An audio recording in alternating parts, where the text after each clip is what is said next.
What's going on? What's going on, brothers? It's your dude, International Passport, here again for a Future Classic live stream. If you can hear me loud and clear, please type a one in the live stream chat. Gavin, is my audio good? Is it loud, clear, crisp, and concise? Awesome. Thank you, bro. So, brothers, let me know if you can hear me in the live stream chat. We are now officially live. Thank you all the family in the chat. Much appreciated, bro. So, special announcements. As always, Python course coming in November Q4 2025. Register your interest within the link pinned in the live stream chat. IT and tech is the best career field as a passport, bro. And brothers, the more brothers we get into tech, the better, all right? So, aside from that, brothers, we got 23 people here so far. Gavin, type of one in the live stream chat if you're here. It's going to be a classic live stream. So let's get straight into it, brothers. Like the video, hit some super chats if you can support. That'd be greatly appreciated. Gavin, how are you doing today, brother? You good? I'm blessed. How are you, sir? I'm all right, brother. I'm all right, man. Thank you, brother, for the kind words. So, Gavin, before we speak about Ethiopia, your time in Addis Ababa, all right? Brother, give us a brief intro as to who you're from, who you are, where you're from, and anything special about you, bro. Okay, my name is Gavin Turner. I'm born and raised in Atlanta, Georgia, but I'm currently living in Ratchetville, USA, Memphis, Tennessee. Long story. Anyway, I have over about 15 years of film and video experience, but I have almost just as much experience in technology. I've switched over to the IT sector. I currently work for for Dell computers, and I'll just say one of the biggest data centers out right now is for Dell. I'll just leave it at that. My goal really is to transition from just like day to day like hardware based IT to software remote related, which is I'm very proud to be a part of the Black Manosphere cloud class, which I'm grateful for Theo for just the progress that I've made thus far. I've just got to really turn it up as far as projects and some other certifications, which I am going to pick up. But other than that, that's me. I am a man of God. I mean, I'm not.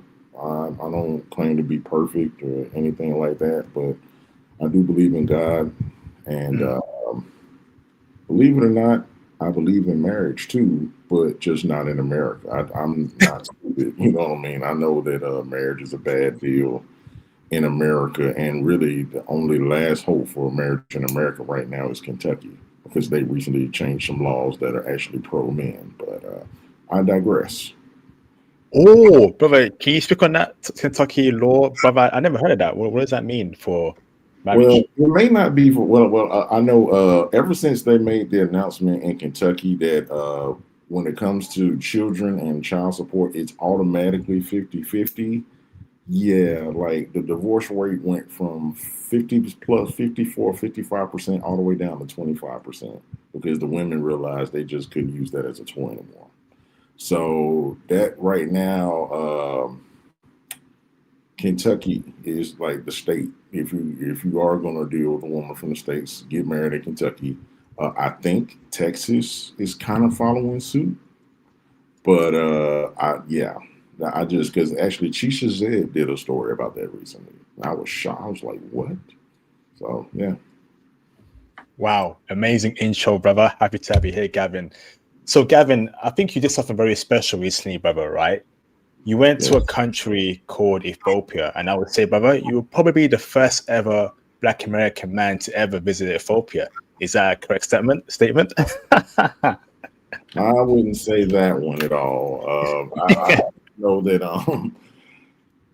I've had my eye on Ethiopia for a long time because, like I said, I am, a godly man. And of course, they have a lot of traditional values that I respect and appreciate. Looking at the history of Ethiopia, they are the only country in Africa. I think them and Eritrea are the only like countries in Africa that were not completely colonized. So that in itself, out of all of Africa, they're the only ones that didn't get colonized. The country as a whole, even though it's still like half and half, neck and neck, Christian and Muslims are actually increased more, believe it or not, in Ethiopia. But it's a strong reverence for God, just as a country and as a culture, and that says a lot. And there's just really good people there, and a lot of what has been that I investigated to be true turned out there is a lot of truth. But I do notice some similarities that you may want to watch out for Ethiopia as well. But like I said, Ethiopia is a great country. I look forward to visiting again in the near future. The only regret that I had is that I didn't stay long enough. Like, and Wow. don't make the mistake that I made because I only had just enough vacation time just to be out there for a week. And I'll tell anybody if you don't go into Africa, the bare minimum is 2 weeks. Please don't stay out there a week. Don't do yourself like that.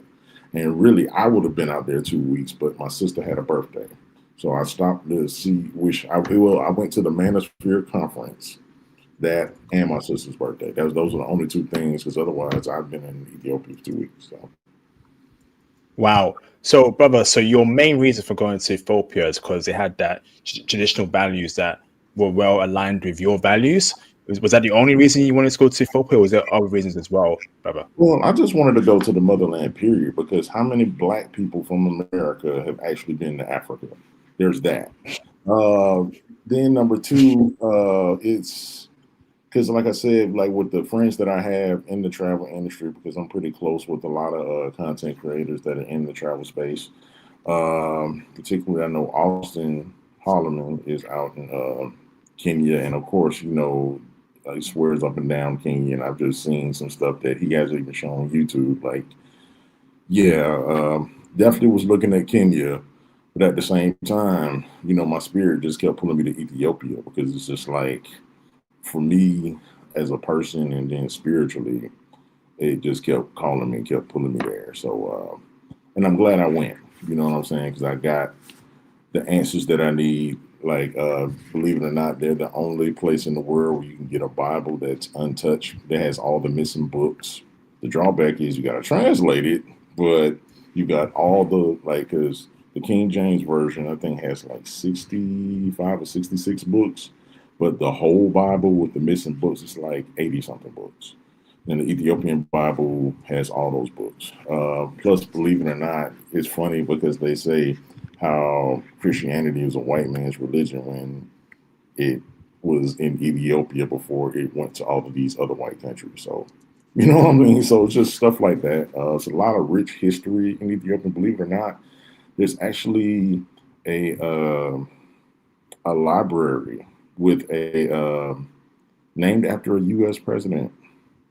I couldn't believe it, but that we can get into that too. But that tripped me out as well. So it's a lot of history, a lot of culture, um, and it's the birthplace of coffee. I didn't know that, and I was just like, wow, So Oh, coffee came from the birthplace of coffee, Ethiopia.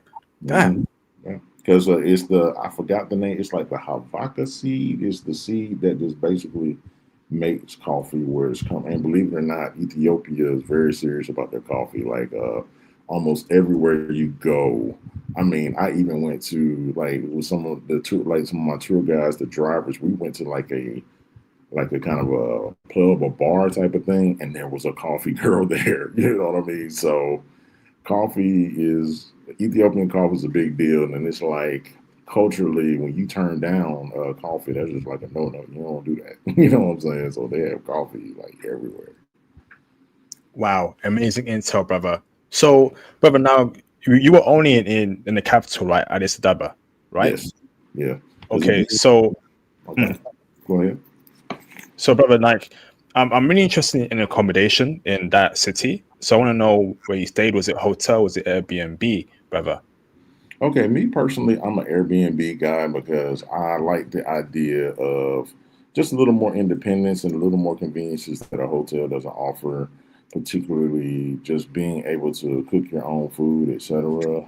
Because I mean, you can go out. Of course, you're going to go out and eat when you're out of town, but Also, it's also a good thing locally to experience, just being able to cook on your own and actually save quite a bit cooking. And so, and I would advise this, and I'm going to tell everybody, don't make the mistake I made, and just make sure wherever you book, whether it's hotel or Airbnb, stay in the bowl area, BOLE.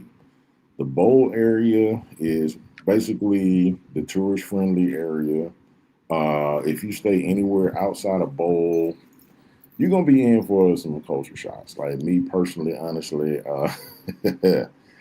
I went out there because my plan was to be there for the Ethiopian New Year. Because what most people don't realize about Ethiopia, they don't go with our calendar. They go with the old school, more like biblical calendar. So that means days and holidays. They observe holidays that most don't recognize, and they have like their New Year. Like in Ethiopia right now, it's 2018. We're in 2025 here, but they're in 2018. And Mm. so my plan was that I learned that they're having a new year out there, so I was like, okay, cool. Well, I'll be out. I plan when I was buying my ticket. I was like, I was gonna be there for the new year to participate in like the festivities to see how they do it out there, and it was actually something that was gonna be on my bucket list, celebrating New Year in another country. You know what I'm saying? So, but it didn't quite pan out that way um, because it was the new year, and I was leaving out of Atlanta and it was a direct flight that was supposed to go right into Addis. But because of the new year, it ended up they didn't have enough people going out there, so they canceled the flight. They rebooked me on a flight leaving out of DC. But the DC flight, I had to wait 9 hours, a 9 hour layover. And then I was just basically playing musical planes to get to Addis because I went to DC, 9 hour layover, a flight from Addis to Togo, which I didn't even know existed, but it's a country in Africa. Togo, right? You know what I mean? So I was like, oh, and it's funny because I have a coworker who's from Togo, and I'm like, oh wow, you know what I'm saying? So I went to your country. So we had a layover there, and then we made it to Addis. So yeah, and by that point, where my Airbnb was it was in an area of town called the Gmo Mall area. And if you've been to Ethiopia, that's the most local experience. That's one of the most local experiences you can get is being in the Gmo Mall area. Like it's local. Like and what I'll tell anybody, I encourage anybody to visit Ethiopia, but you want to have some travel experience going to Ethiopia. I would not advise it for a first country using your passport because you're gonna be in for way too many culture shocks. Now, fortunately for me, I've traveled like when I was younger. Obviously, I've been on like I don't even count like cruises, like Bahamas, Cozumel, stuff like that. Because I mean, it's a cruise ship, even though it's international territory. It's a cruise, and I've gone to Puerto Rico, on like a trip because I took my girl and then I went by myself to Puerto Rico, which was fine. But I didn't really just officially get a passport or utilize my passport. So I went to Colombia about 2 years ago. And Mm. that was a cool. I went to Medellin, and that was a great trip. That was an awesome trip. But I would advise anybody that's starting out traveling to get your feet wet with a bit more, like a Medellin or a Dominican Republic or even a Brazil before doing an Ethiopia trip because you're gonna be in for some culture shocks. And we'll get to that, the culture shocks part. But I want to know. So the Airbnb you stayed in, was it clean? Was it good, brother? Was it convenient as well? The Airbnb. Mm. Funny story about the Airbnb. So my initial Airbnb experience was pretty bad because it was the new year. Now I'm giving these people grace because okay, it is a holiday. I've just compared it to like okay, it's in America, but in the back of my mind, I did book it early. I had a hard time getting into the building, but fortunately, I was finally able to get in. I get in my Airbnb. Now, mind you, playing musical planes, I've been in the air arguably 17, 18 hours, all those different flights, maybe longer now that I think about it. Obviously, I'm going to have to go to the bathroom and handle business. I'll just say it like that. And I attempt to, and it was clean and all, but there was no toilet paper.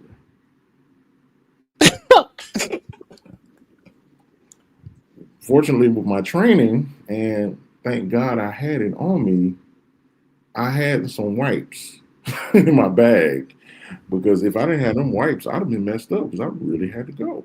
I really had to go. And all of these things weren't working. It was like even though the place was decent and neat, there was some wires hanging from like the TV. Like the TV wasn't working, and then there wasn't any internet. None of the stuff, none of the amenities that they said in the Airbnb, not all this stuff was going just horrible.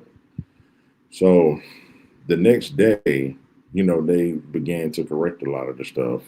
Uh, they had like people bring because I mean there wasn't any towels. I didn't get to take a shower or nothing. I just had to just basically just go to sleep and my clothes or whatever because there wasn't any towels. It wasn't. I wasn't able to take a shower because I mean so they brought towels, they brought toilet paper, and I was just basically explaining what was wrong with the place, the whoop de woo. And I took now to the lady's credit, she was very polite, she was very accommodating, and because she, what I'm saying, so she would, and she kind of got me the lay of the land and some stuff. And what was crazy about the Airbnb experience too, like when I finally got into the building, I had to walk down like this alley. The way the building was set up, it looked like it was like some alley type of thing. I was like, oh my God. I was like really kind of clutching my fist. Am I about to get jacked? And you know what I'm saying? Is this some type of setup?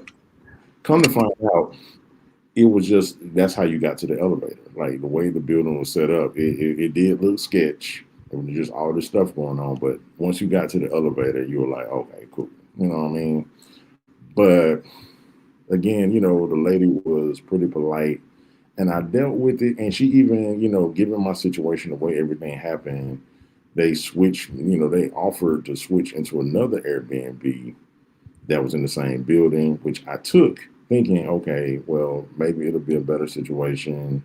Um, Maybe the internet will be better. And then it was kind of crazy because I was trying to use the internet, mind you, just to even keep up with like Theo's classes and just some other work that I was doing online, and I couldn't because, listen, let me get to this. Another reason why I say that really Africa as a whole is like this, but Ethiopia apparently is not immune to it. You will experience outages. So there were outages. Like I was there for a week and like 3 or 4 days, and I experienced maybe 2 or 3 outages, and they were a pain in the butt to deal with, man.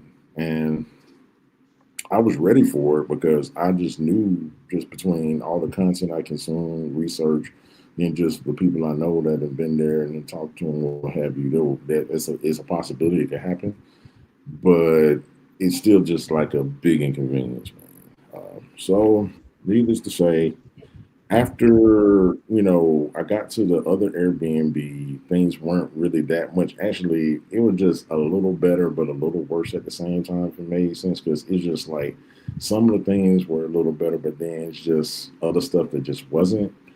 I was just like, enough is enough. I'm gonna book another Airbnb. And when I did, I booked it at the bowl area, and I was able to finally breathe once I got to the Airbnb. It was just things got just a whole lot better. The internet was better, but was even crazier though. Like even when I got over there, there was still an outage, but at least better for real, man. But they had better internet. Their generators worked a lot better because the thing about here, generators or building with generators is a really important thing, and yeah, it was a better situation because, like I said, and that's why I tell anybody, um, stay in the bowl area. If you stay anywhere outside the bowl area, you either know somebody, you're an advanced traveler, or whatever the case may be. Because considering the infrastructure, I mean, like It's all right. It's definitely could use some work, but considering like the best way to describe Addis Ababa for Ethiopia, it is like a big city, i.e., like a New York, like a LA, like a Atlanta, like a Houston, Chicago, or it is the big city for a lot of people. You know what I mean? But even with Addis being like the big city that it is, it's still culturally things are still a lot better, even in the big city. So, Awesome, brother. That was a great breakdown. So, brother, I'm super interested in Africa. And we know the history of Africa about it being colonized and foreign forces controlling certain countries. But I want to know, right, based on your eyes only, what you saw out there, who actually runs Ethiopia? Is it Black Ethiopian peoples themselves, or is it people that are not Ethiopian, brother? The British, Americans? What was your thoughts, sir? Who's in control? based on the short time that I was there, it's definitely Ethiopians that are running things. Because, like I said, they're pretty.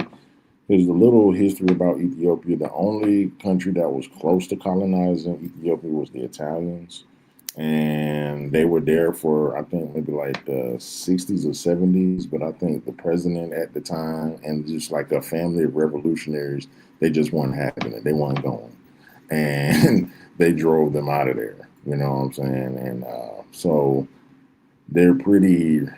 That's like I said about the Ethiopians. They're very resilient people. A lot of pride in the country, and again, I'd have to go out there longer just to kind of establish more relationships. But from what I'm seeing, it's Ethiopian people on it. Awesome, brother. Awesome. Now, brother, now you're a Western brother, a Black American man from America, right? I want to know how Ethiopian people treated you as a foreign Black man. Was there a lot of love? Was there animosity, jealousy? Break it down for me, please. I mean, I got treated well. Like to be honest, I was just like being from Atlanta, being just like how we grow up. We see all these, and I hate to even just look at it like this, but it's a real thing. Like when you see a lot of brothers around, you kind of like, okay, these good brothers. You kind of just like, I got to keep my pistol on these Negroes type of thing. You know what I'm saying? Like, but in Ethiopia, man, it was love. Like people treated you very nice everywhere that I went. They were polite. They were good people. Like, and I mean, there were even instances, where you needed help. They were really there to help you.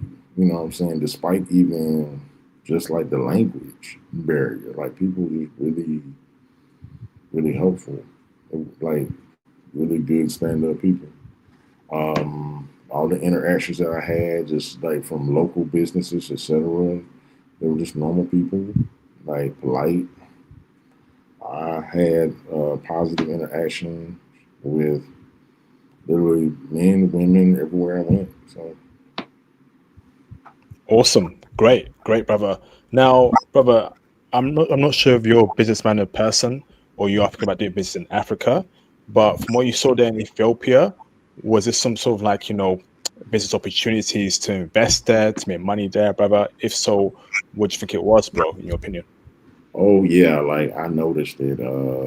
And to be honest, that's why I'm really kind of excited about going back, just kind of digging deeper. But just I could just see like it's definitely some things that can happen there, some opportunities and some things that you can bring from the West there and vice versa. You know what I'm saying? It's a lot of opportunity.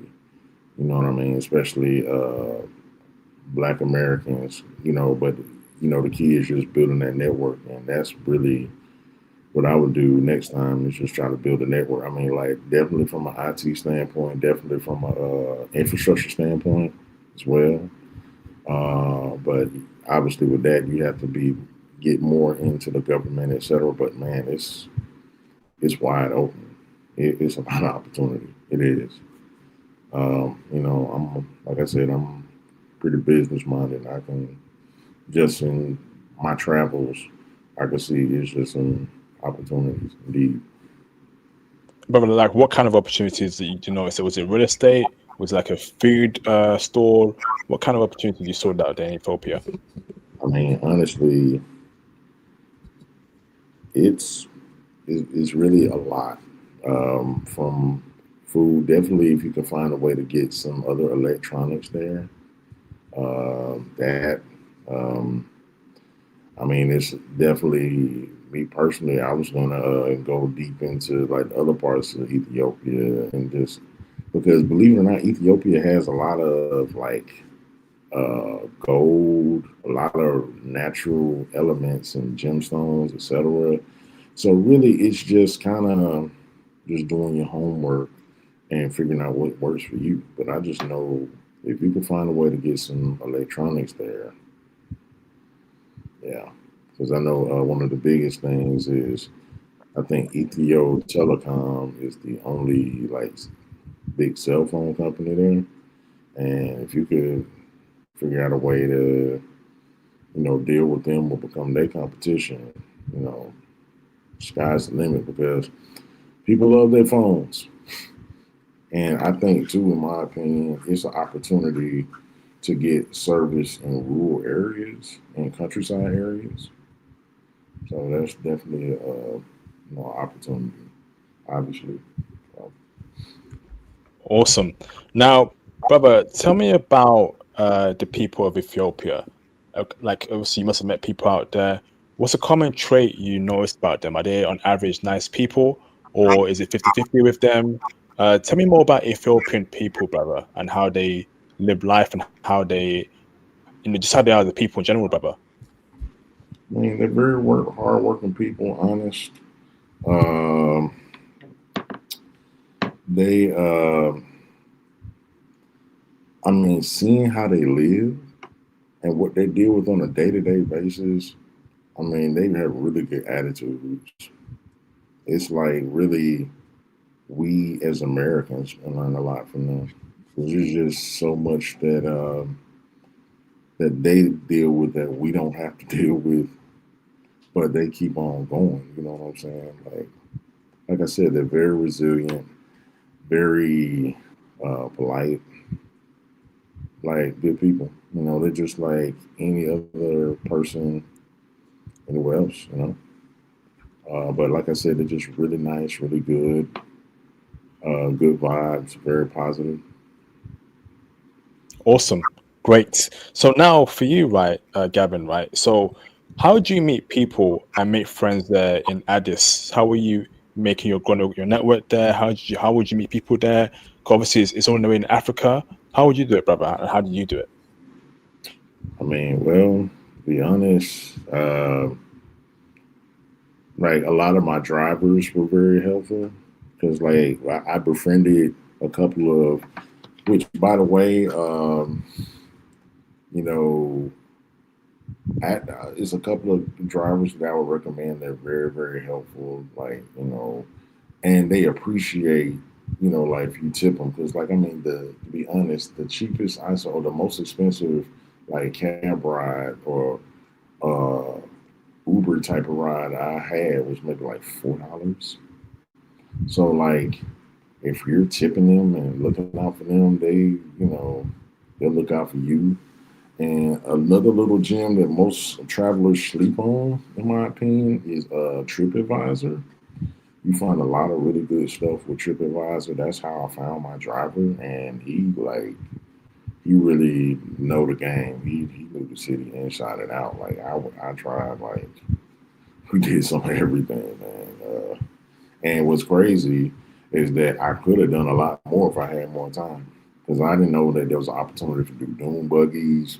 He knew where the underground churches were, like in the outskirts. Just it's so much to do, man. And like even the driver was telling me, like, man, you think that the women here are beautiful, which they are, gorgeous. Like, what you go if you go to some other towns, like you're gonna be blown away all over again. So yeah, Wow. Brother, so you're telling me that you found the driver on TripAdvisor, you searched Ethiopia, you found the driver on there. So you're saying that brothers who are going to Ethiopia should use TripAdvisor to find the driver on there, bro.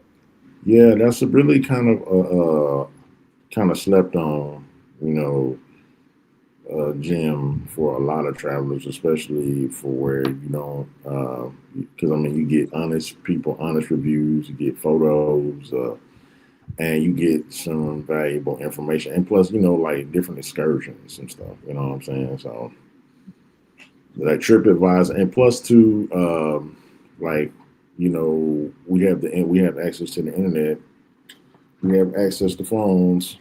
They got apps, so I was able to, as far as like meeting other people, use apps, particularly, like dating apps, because apparently dating apps do work out here. Awesome, brother. So, brother, now in regards to transportation, right? I'm assuming that forget about trains and buses, you must take Uber or cabs. Is that what you're saying, bro? Or does it work out there? Me personally, I would just stick with like, ride share services. Yes, they have buses. They have like the city commercial buses, and they have like the individual type buses, and them things look sketch. But to be honest, I would not go near those things unless I, really was had a local with me and knew where I was going, and people. Because the worst thing that you're gonna have to deal with, because I will say Ethiopia is fairly safe, but people do pickpocket. So, and just the way those buses, like those individual buses are set up, those independent buses, yeah, I'm just be very leery of those. Now, my driver did say they do have a train system that goes like, if the best way to describe it, if you're from Atlanta, Georgia, like I am, you know about MARTA, and MARTA goes northbound, southbound, eastbound, and westbound. And I didn't realize how big Addis is, but it has a train system that's like that. But generally speaking, everybody drives. And let me say this, I've driven in some of the worst traffic places in the world. Obviously, I'm from Atlanta. Our traffic's horrible. I've driven in LA traffic. I've driven in Houston traffic. I've experienced New York, DC traffic. Horrible places to drive if you're not an experienced driver or you don't know how to deal with traffic. But there's no way I would drive in Addis. Addis, man, that's a whole beast. I'm looking at my driver like, oh my God. You know what I mean? Uh, like on a couple of dates that I went out, like these dudes were just really just they were run up on. You had to hold my hand up, like stop the car. Like they were not trying to stop. Like Jesus. So they don't Flipping heck. like it's like how they drive out there is I'm still asking myself how they do that. Wow. So, brother, your driver, right? Did you hire him for like the whole day throughout your trip? So he was with you for the whole week, and yeah, he's just driving you around, waiting for you when you came out from your events. Basically, like a daily driver. Well, initially, like I said, I had, I would use the rideshare apps, but this driver, like I said, he was actually my excursion guy for, the dude I wanted excursions and stuff with. But he was like, man, because I mean, we just kicked it, and he was so cool. He was just like, yeah, wherever you want to go, man, just call me. And I did, and he took me around everywhere, and it was even like that with one of the rideshare drivers too, because he took me, and that was that. I mean, like I said, there's some experiences with both of them, but with the other ride share guy, like one guy, he was a younger guy. Him and his friend, they took me like all the like hot spots, all the like places people want to party. Learned a lot with that situation. And then the guy from the excursions, like we did the excursion thing, but then he picked me up again, and we drove around, did some stuff, man. So it's just however you want to do it. And honestly, if you get you a good driver, they'll look out for you, man. Like straight up. Awesome, brother. Brother, so let me ask this right. So, is Addis a cash or cashless society, brother? And well, I will say this: it's you're gonna need some cash being out there. They do like Visa card, but that's only like really in more so in the bowl area, and you'll be hard pressed trying to use your card in certain places. So I would advise, getting some cash. You can get it traded at an airport at either your local airport or at the airport when you land after you get through customs, because there is a spot where you can get cash on the spot. Trade your U.S. dollars for Ethiopian beer, BIRR. That's their currency. Awesome, brother. Awesome. Now, brother, let's talk about food, Ethiopian food. Um, did you enjoy it? Is it tasty? If so, what's your favorite cuisine out there in Ethiopia?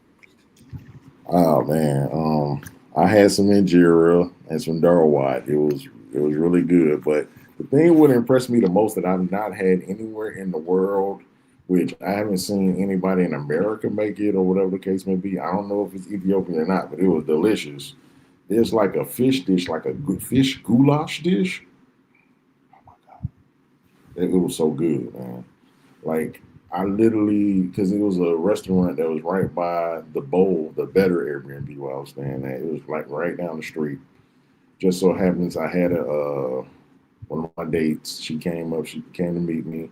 I took her there, and we were just eating and enjoying each other's company.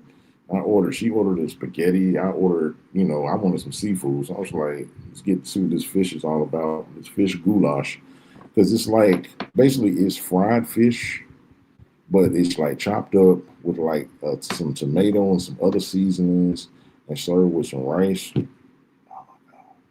I put it to you like this: that was so good. Like I ate it some during my date, but I think later on that afternoon, evening, I went on my own and got some more of that. That's how good it was. 'Cause my date had to go to work or something, and yeah, it was that good. Now I did, like I said, I like the injera. It's definitely different, like with the hand wrapping and dipping and all of that. And honestly, I will eat that with a date. Like it was kind of weird eating it with another dude, whatever the case may be. But that's a common thing, like the injera and like lamb and chicken, beef. Now I did not eat any of the raw meat. I wasn't that bold. Like maybe next time, maybe I'll try it. But yeah, I wasn't doing the raw stuff. Oh, but so they raw meat like in Japan and Ethiopia? They raw meat there, bro? They do. They eat like raw beef. Like they're cutting. That is a thing there. Yeah, I ain't doing that, bro. Nah. So, brother, let's talk about cost of living, right? Um, is Addis Ethiopia a cheap city and country? If so, how cheap is it, especially when you compare it to America, brother? So tell me the cost of living in Addis. I'll just put this in perspective. Now, going back to the situation where I discussed, basically, you need to get cash, right? Mind you, all the cash I had on me. Now, of course, I had stuff on my other ways to pay for stuff, get money, what have you. I had $200 cash. I changed out that said cash, and I got like closely. It was roughly like 28,000 Ethiopian beer. It was just like they had the money's about that thick. It's just like a band. Like you could go into a club or something trying to throw like dudes to throw ones. I was even nervous putting this all this cash in my pocket. I'm like, hold on, you know what I mean? Like, whoa, because it was a pretty big wad. And with that cash, mind you, I got there, I think Thursday. I didn't have to even go to an ATM or try to get any more money until the following Tuesday. And so now, mind you, it all depends on your habits, what you like to do. I don't drink like that. You know what I'm saying? So obviously, if you're a drinker or going out and drinking like that, you're going to spend more money. But Addis is very affordable, very. Because I mean, just when I think about my date, one date, the date that I just mentioned, it wasn't even. It was just barely over $10, and we both ate. Uh, Another date that I went on, And it was crazy. I cold approached this chick, and we went out the following day. And it was, mind you, at a pretty nice restaurant in Bowl. Like you could tell it was, you could tell it was a very nice restaurant. Like it was kind of upscale, more or less. And mind you, and what's crazy, what she ordered was a little more expensive than what I ordered. But both of us eating drinks and all, I think was over just right at $20. So, like I said, man, realistically, a guy making, um, I would say 1,500 to 2 grand a month could live okay there, live comfortably there. Yeah. Wow. Brother, let me ask this right. Two questions in one. Hmm. How much was your accommodation for the week? And two, did you pay for the dates? I'm assuming. Yeah. I paid for all the dates that I went on. 'Cause I went on, I would say maybe about 3 or 4 dates. And, like I said, they weren't really, they were easy to pay for. You know what I mean? I'm like the one day, I paid, and then she had paid for maybe like our little dessert or something afterwards or what have you. But yeah, uh, it wasn't too bad at all. And your accommodation, brother, how much was that for the week? How much did you actually pay? Yeah, you did ask about the accommodation. I was trying to remember the question, but roughly, how much did I pay? I want to say maybe just like for the time that I was there, I would say just over $200, 220, What? like that. Yeah, for the For the whole Airbnb. week? Bruv, what? That's insane. Yeah. Yep. Wow. So, yeah, because and then like I said, because of the situation where I canceled, they ended up giving me like 80 of my dollars back because the policy they had, you don't pay for the days that you didn't stay. So I got some of that money back, and I used that towards the other Airbnb I got. So like I said, about 220, 230, something like that. And like I Awesome, said, brother. the spot where I stayed at too, the second spot in Bowl, it was like it was nice. It was just wasn't super upscale, but you could tell it was very modern, recently built. Like you walk in, and here's the trip part about it: it's like the uh, the whole place powered down until you slid your card in, and then the whole room would light up. You know what I'm saying? It was like it's crazy. It had a nice walk-in shower, nice bed, nice like lounge type of area. Even had like a little mini patio type of thing where you could kind of look outside or whatever. And yeah, that spot was nice. It was real nice, real comfortable. The staff was A1. And the thing what I liked about it too is like the security was on point. So it was just like if you were not a guest there, let's just say you were visiting, you getting checked. Um, like let's say like a couple of dates, somebody had a date come up to the room, whatever. They getting you giving them their ID. That's I liked it, and I appreciate that. You know what I'm saying? So like anything go left, anything like that, up they got your ID. You know what I'm saying? So yeah. Awesome. Now, brother, in Ethiopia, right, when it comes to like cell phone roaming and obviously cell phone like connections, do you have Hmm. to buy an Ethiopian SIM or does your American SIM work there? Okay, so I will say this: I can answer that two ways. So like Colombia, I did not want to. I shied away because I have Verizon, and Verizon will work pretty much anywhere. But the drawback is they have like this travel pass, and they bump you for like $12 a day or some mess like that. And it'll Mm. work, and it'll be like you using your phone in the States, but they hit you over the head.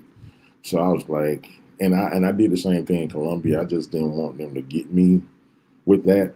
I didn't like the idea of just them getting me like that. So what I did was I bought what I call a trap phone, uh, which is basically like a used iPhone that was unlocked.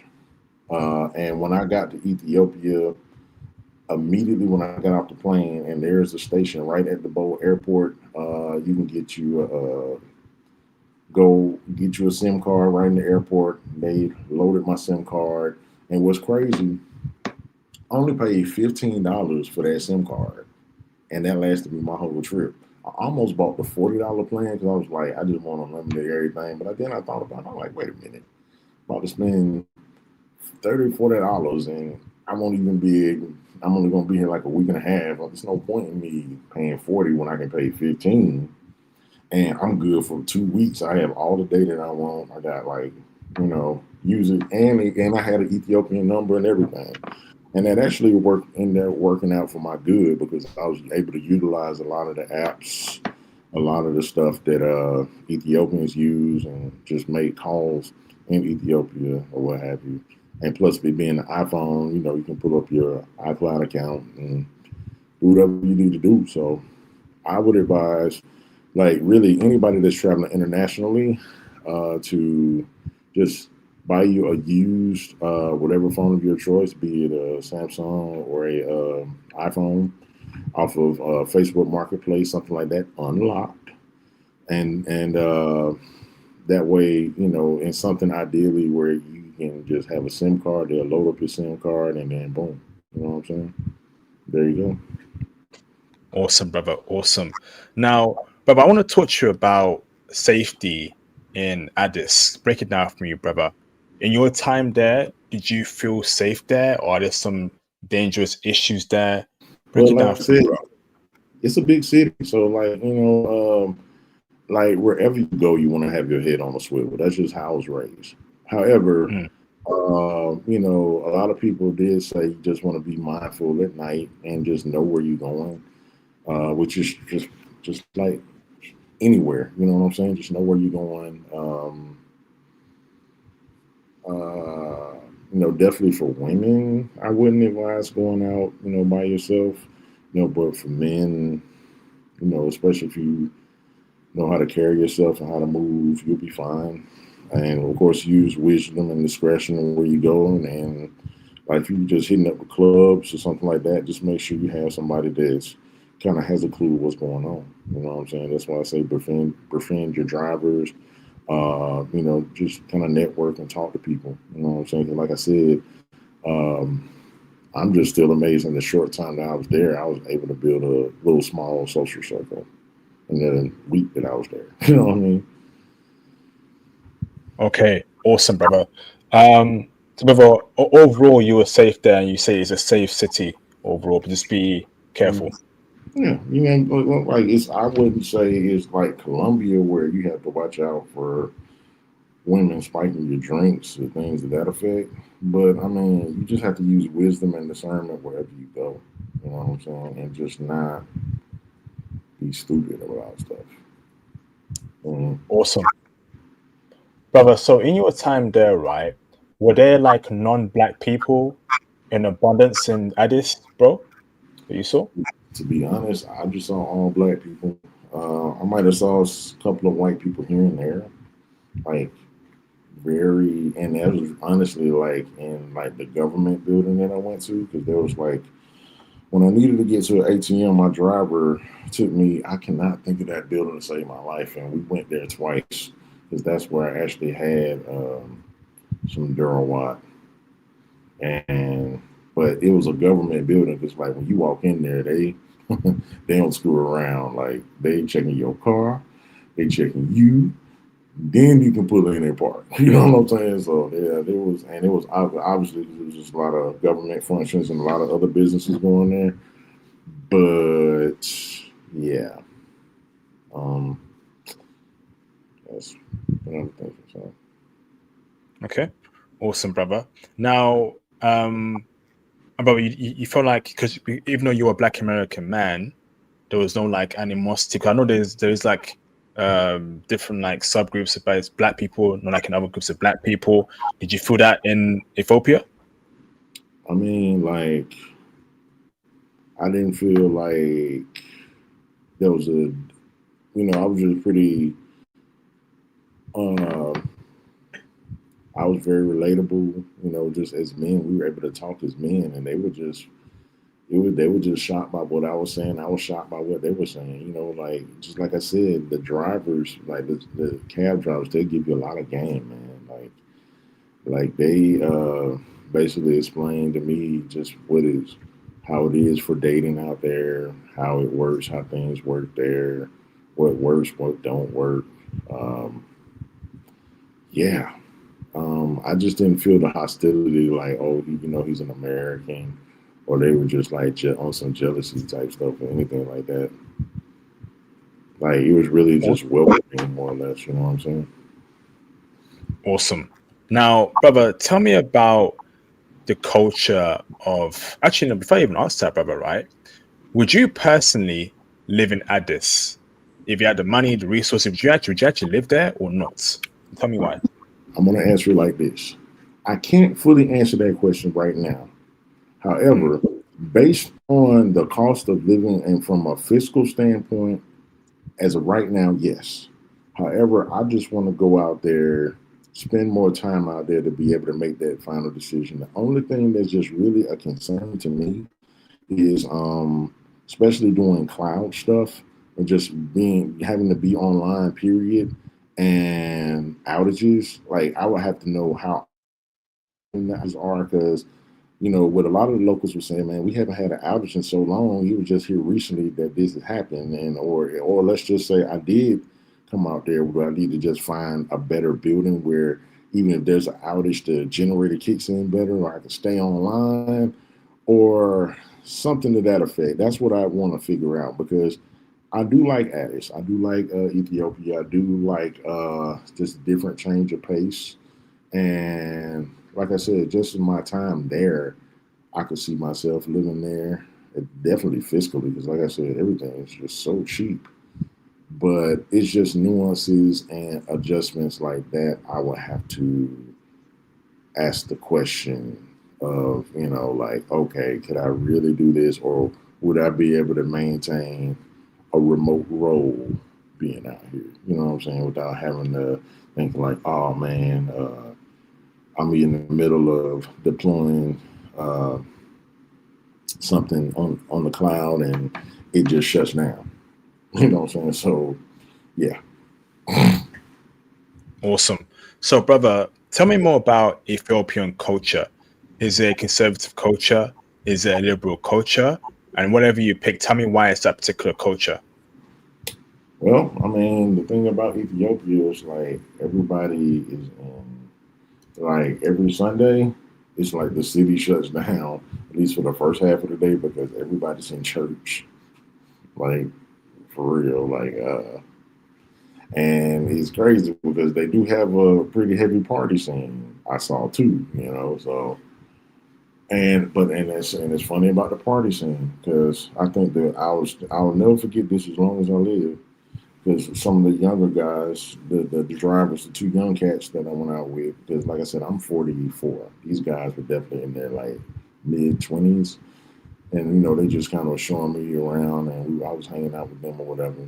Now, mind you, they took me to like a little spot or whatnot, and I was just because I don't do clubs like that, but I was just like, okay, I'll go just to experience and just see what it is out there, and it was something. You know what I'm saying? It was a trip, and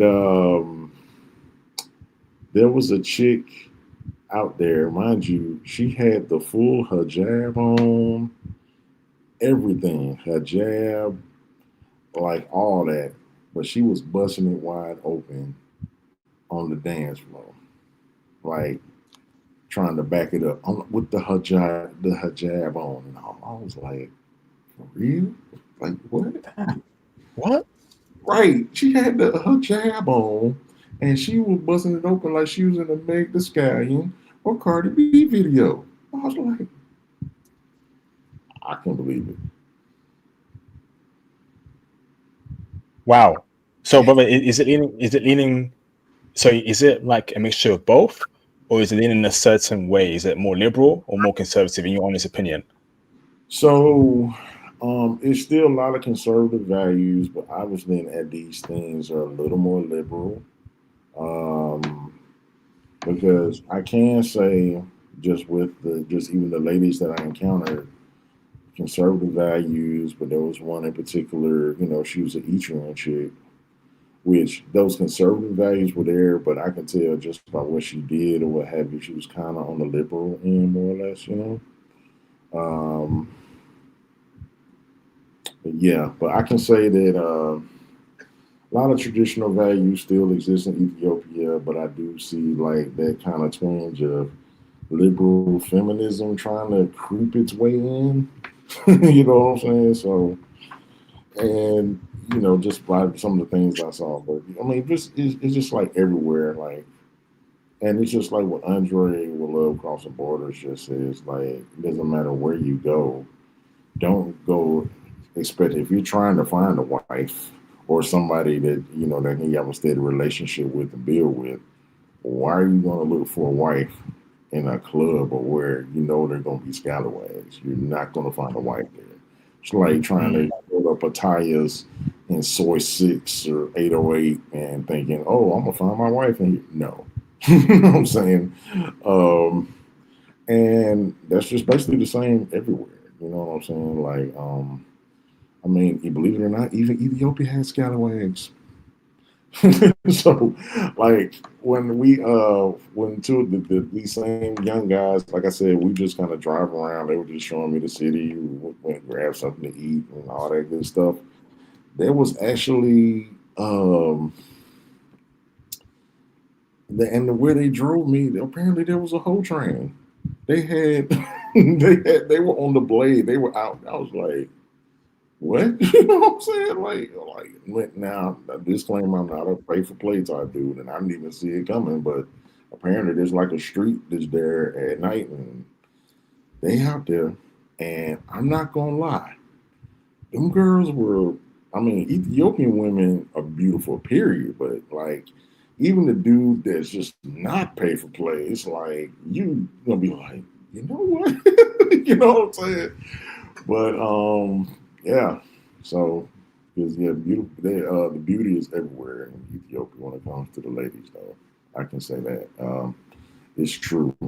Um, Ethiopian women truly, truly are arguably the most beautiful women in the world.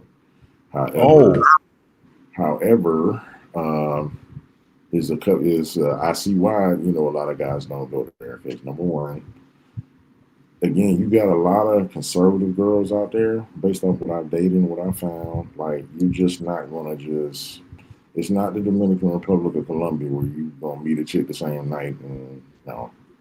Number two, the majority of the women there, even though they're kind of liberalish in Addis, they are tend to want more lasting relationships and want something more long lasting. So they want you to come correct. And number three, um, and this is one of the biggest hindrances, which is going to get a lot of guys, in my opinion. The primary language is Amharic, not English. Yes, they speak English out there, but it's mostly Amharic. And Amharic is, you know, spoken everywhere. Like you'll get English ID in Addis and in the city, but the further you go outside of Addis and you don't know Amharic, you gonna be stuck like Chuck. You know what I mean? So, but I would can say we're talking to the ladies. Do come correct. You know, but like I said, they're fun to be around. They enjoy that. Oh, and they talk so sweet. Oh my God, they talk so. They are ladies. Like for at least what I've experienced. But then again, like I said, I know how to vet women. I know how to talk to women. That's another thing. You have to know how to talk to these women out there. Because it is Africa and it's like a different dynamic. Like, and I think Austin Holloman's even commented on this, and I saw it for myself. It's like they don't really do sarcasm, more or less, and they may come off as kind of, you know, ignorant to certain things. But here again, their primary language is Amharic. You know what I'm saying? So a lot of like the little innuendos or the little sayings and stuff we say, they may not totally understand. So there's something else to think about because there is that, that difference. And I would Okay. advise anybody coming out there to just have a basic understanding of Amharic because, like, salam, and I'm still learning how to say thank you. I just know one thing. I'm actually going to have a few Amharic phrases that I actually know when I go back out there because, yeah. Brother, so let me ask this right. So, how bad is American influence in Addis, Ethiopia? Because we know America is the most influential country in the world. How bad is Western culture and American influence in that country? Well, like I said, in Addis, there is some Western influence, but it's Like what? it's starting to, kind of increase some, but it's just not as bad per se as, other countries. Like, the one thing that the drivers did point out is that they still very much respect their men there. They value the men there. Like even all the girls said, all the women that I dated, with the exception of maybe the little liberalish, but even with her, it's still like they want, they want to be married. They want a relationship. They value marriage. They want to get married. They value men. You know what I'm saying? So yeah. So just that in Awesome. itself, like that was just amazing to me. It's like Jesus. It's like it's refreshing. So, brother, now lifestyle, right? Wise, what kind of lifestyle were you living out there in Addis as an American black man? Was it like a middle class lifestyle? Was it like a high class lifestyle? Break it down for me, bro. I mean, it's just really just depends on your money. Like your money stretches there. Like I'm not just gonna try to be stupid and just go out in another country and just be like Jamarquavius or Walmartavius or Pookie or sitting up here just throwing money and gaudy chains and like we really need. No, that's stupid. So you wanna you go in and just try to just observe, just just don't bring too much attention to yourself because you trying to figure stuff out because I mean like again you go into a country like that with just being all loud and gaudy and this that and the other like sure some people might like it, it might get your attention but it also causes you to be a target and why would you want to be a target on some a whole place like 7,000 miles away from the United States? You know what I'm saying? Where you don't have any recourse, you don't know what's going on, you don't know anything. So, you know what I'm saying? That's just kind of stupid. But as far as like living again, um, yeah, like if you basically have a couple of grand, if you go out there, like from a, let's just say like from a bro standpoint or a vacationer standpoint, if you at least have between 1,500 to 3 grand, you'll be fine. You'll do very well. You'll be able to do pretty much whatever you want to do. And because, like I said, the dollar stretches very far out there. And yeah, you know, Awesome, awesome, brother. Now, brother, for you, right? Sorry, for the people in Ethiopia, what kind of lifestyle on average is the average person living there? Is it like a huge divide between rich and poor? Are most people living like beyond below the poverty means? Breaking out for me, bro. yeah, it's definitely rich or poor. There virtually is no middle class. Either you got it or you don't. I mean, I've watched people. I mean, some really sad scenes too. I might add, because I was on the way to meet up with one of my dates, and she stayed like kind of like in the outskirts of Addis, more or less. And I saw a man actually sleeping on the highway, man. Like it was like a median. Like this dude was had a cover and was like traffic just going by. This man sleeping on the median. Um, on the way there, like I saw people living like in little tents, huts type of thing that they like makeshift. Um, like I said, I've seen some things, man. Like some stuff that you would just be like, it really broke my heart because the one of the taxi driver, the other guy I did the tour guide with, he took me to like a spot where they got like these juice, like a juice bar, because they really love like these natural juices out there. Like I had some avocado juice that was really good, I might add. There was like a little baby, just and she was just trying to beg for money, little girl trying to beg for money for her mama. So I'm just like, and it's just like it's some stuff that'll pull on your heartstrings. You know what I'm saying? I had to be really couldn't do nothing. I just didn't want to cause a scene and pull out because people do be having their hands out, and again, you want to move smart in another country, but yeah, man. Um, but the people either you got it or you don't. Um, I just really didn't see like a middle class or middle ground, more or less. I do still see that people do work. They, because and they work as hard as they can because the opportunities are not a lot to come by there. You know what I'm saying? So that's one thing I can say like in America, and to be honest, it helped me to better, and because I already respected the Africans that are here in America and watch how they bust their behinds, but actually going to Ethiopia and seeing how them folks live for real, I get why they trying to come here because they really want a better life, and I see why they do as well as they do here because it's hard. It Mm. it is hard. It's hard, man. But it's just like even I was telling the cab driver, yeah, and I told them all like America's a great place to make some money. You make plenty of money.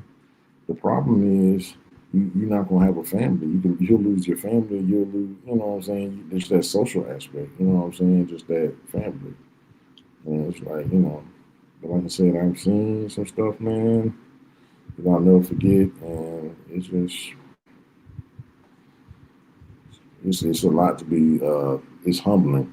I'll say that much. And like I said, I have an even greater respect for the Africans that have made it to America and bust their behinds. And I understand why they bust their behinds, why they're here and go through the extremes and do what they do to succeed. And really, and to be real, I can see why Africans kind of like turn their nose at us as Americans. Because if you Damn. it says, yeah, because if you live in the conditions that they in and can overcome what they overcome, bruh, a lot of stuff we deal with really don't matter. Damn. But Flipping heck. Wow. So, brother, in Addis, right? Tell me about hobbies and things to do there. Is it enough to keep you entertained for a whole week? Entertainment, hobbies. What did you do out there, bro? What did you visit? when I went to the History of Ethiopia Museum, like I said, I went on that little mini tour with the two young cats. A lot of really good restaurants. I actually hung out around the Gmo Mall area and walked around. I saw some crazy stuff, man. Like I think the craziest thing I've seen is the middle of traffic. Like traffic just zooming, cars going up and down the highway, and out of nowhere you see like these horses just in the median eating grass, bro. Just crazy stuff, like stuff like that. Did some shopping, like little souvenirs and stuff. I actually went to church, and because one of my little friends, she took me to a church, an Ethiopian church she attended or whatever. That was an interesting experience. That was really different. Um, Visiting a Christian church in Ethiopia because they're Orthodox Christians, and the men and the women are separated. And so the women, obviously, they covered up. They got their dresses on, right? But the men, let's just say, you have like a polo on or have whatever on, but you still got a wrap just like around like your shoulders. Like I was wrapped up like a taco in that thing. And yeah, intended to, even though I couldn't understand what they were saying, I could tell, just the reverence and just honoring God's presence. That was interesting. Obviously, they got a lot of clubs, which, oh, let me say this about the clubs. I'm not a smoker, but I learned this the hard way. Um, do not watch it with the hookahs because hookahs are legal out there. However, clubs offer them at like after 10 or after hours. And the only reason why I know that is because one of the spots we went to is one of the most popular spots in Addis, right? Really nice spot too, I might add. And so I was just getting to like a little video because it was just really cool spot or what have you. But it wasn't in the cloud, and the club wasn't really just going or nothing yet. But I just grabbed a video because it looked amazing. How about I got the one of the security dudes approached us, and he was just saying like he needs to see what was on my phone. I'm like, I need to see what's on my like what So I ain't want no problems. So I just showed him the video or what have you. And basically, what the drivers were saying was like the reason why they did that was because people just don't want to be seen smoking hookah on video or it post online or something like that because again they can get in trouble and they don't want to be what I'm saying. So just be mindful anybody that smokes, that's what you into, what you're dealing with. Because Oh, so boy, you're saying smoking is not really a thing in Ethiopia? I In mean, like Addis? hookah is illegal, but I mean they do it in certain after hour spots. But yeah, they just really just kind of they try to keep it on the low or just on the hush type of thing. You know what I mean? So Okay. So, but when it comes to language in Addis, is English enough in your opinion, or must we know a bit of that language in your honest opinion, brother? so I stated earlier, I would advise learning some Amharic because Amharic is the primary language. You do have a lot of English speakers in Addis, but you still want to know Amharic because they're gonna resort to their main language, and then you don't want to be in a situation where you think somebody's talking about you trying to get over on you because you don't know the language. So I would advise, and I think that's one of the reasons too why a lot of people and just in general stay away from Ethiopia because of that language barrier. Because you want to be able to communicate with that woman. You know what I'm saying? Awesome, awesome, brother. So, brother, in your time out there, how was the weather like in Addis? Was it great? Was it very hot, cold? Well, I mean, it was warm, it was comfortable, but it did rain a lot. And what I learned is the rainy season actually is because Africa is the direct opposite. That a lot of most people don't realize it. So like right now, they're actually entering their summer season. So it's like their summertime is our winter time. So we think November, December is cold months. It's starting to get hot. It like they're entering their spring over there. But it did rain a lot when I was there. But generally it's just like fairly comfortable in the day, short sleeve. At night, it was cool, but it just wasn't just really super cold. Like you probably maybe want a windbreaker on or something like that. But that's about I mean very comfortable weather. Awesome, awesome, brother. So, brother, now tell me about the nightlife, brother. Was there any clubs you recommend brother should go to that's safe, that has a good vibe out there in Addis, brother? Be honest, I couldn't even remember to tell you the certain club names. Like I said, I'm just not really a club type, but I just know we went to a spot that I mean, like it was stupid thick, like wherever it was. I mean, it was a good time. But I will say this, as a black American man, maybe it's my height or my looks, but they were choosing. Like they were looking. Like those women were choosing. Like they were choosing. Wow. And but what kind of music were they playing in the clubs? Was it Ethiopian music? Was it rap music or whatever, bro? Believe it or not, they play a lot of the stuff that's playing. They play like some really good like '90s, early 2000s R&B, rap. They play some Ethiopian, some some other Ethiopian stuff. Really, just depends on where you go. Like, but yeah, they were playing stuff that was very familiar to us. Hmm. Awesome. What was And brother, crazy, too, it just wasn't really nothing too ratchet either. Too ratchet, you know what I'm saying? Like, I ain't hear no Megan Thee Stallion. I ain't hear no. I ain't hear no, no, you know what I mean? So so brother, were they so brother, they weren't playing music that says the N word a lot and all that stuff, right? at least at the spots I went, no. That's good. Do Like I said, Ethiopian people go, bro? You go, bro. uh, where I went, yeah, they were playing, like I said, music that was familiar to us, like we could dance to. There was just, it was a party, but it just wasn't. But I mean, just really all depends on the DJ and where you go. Because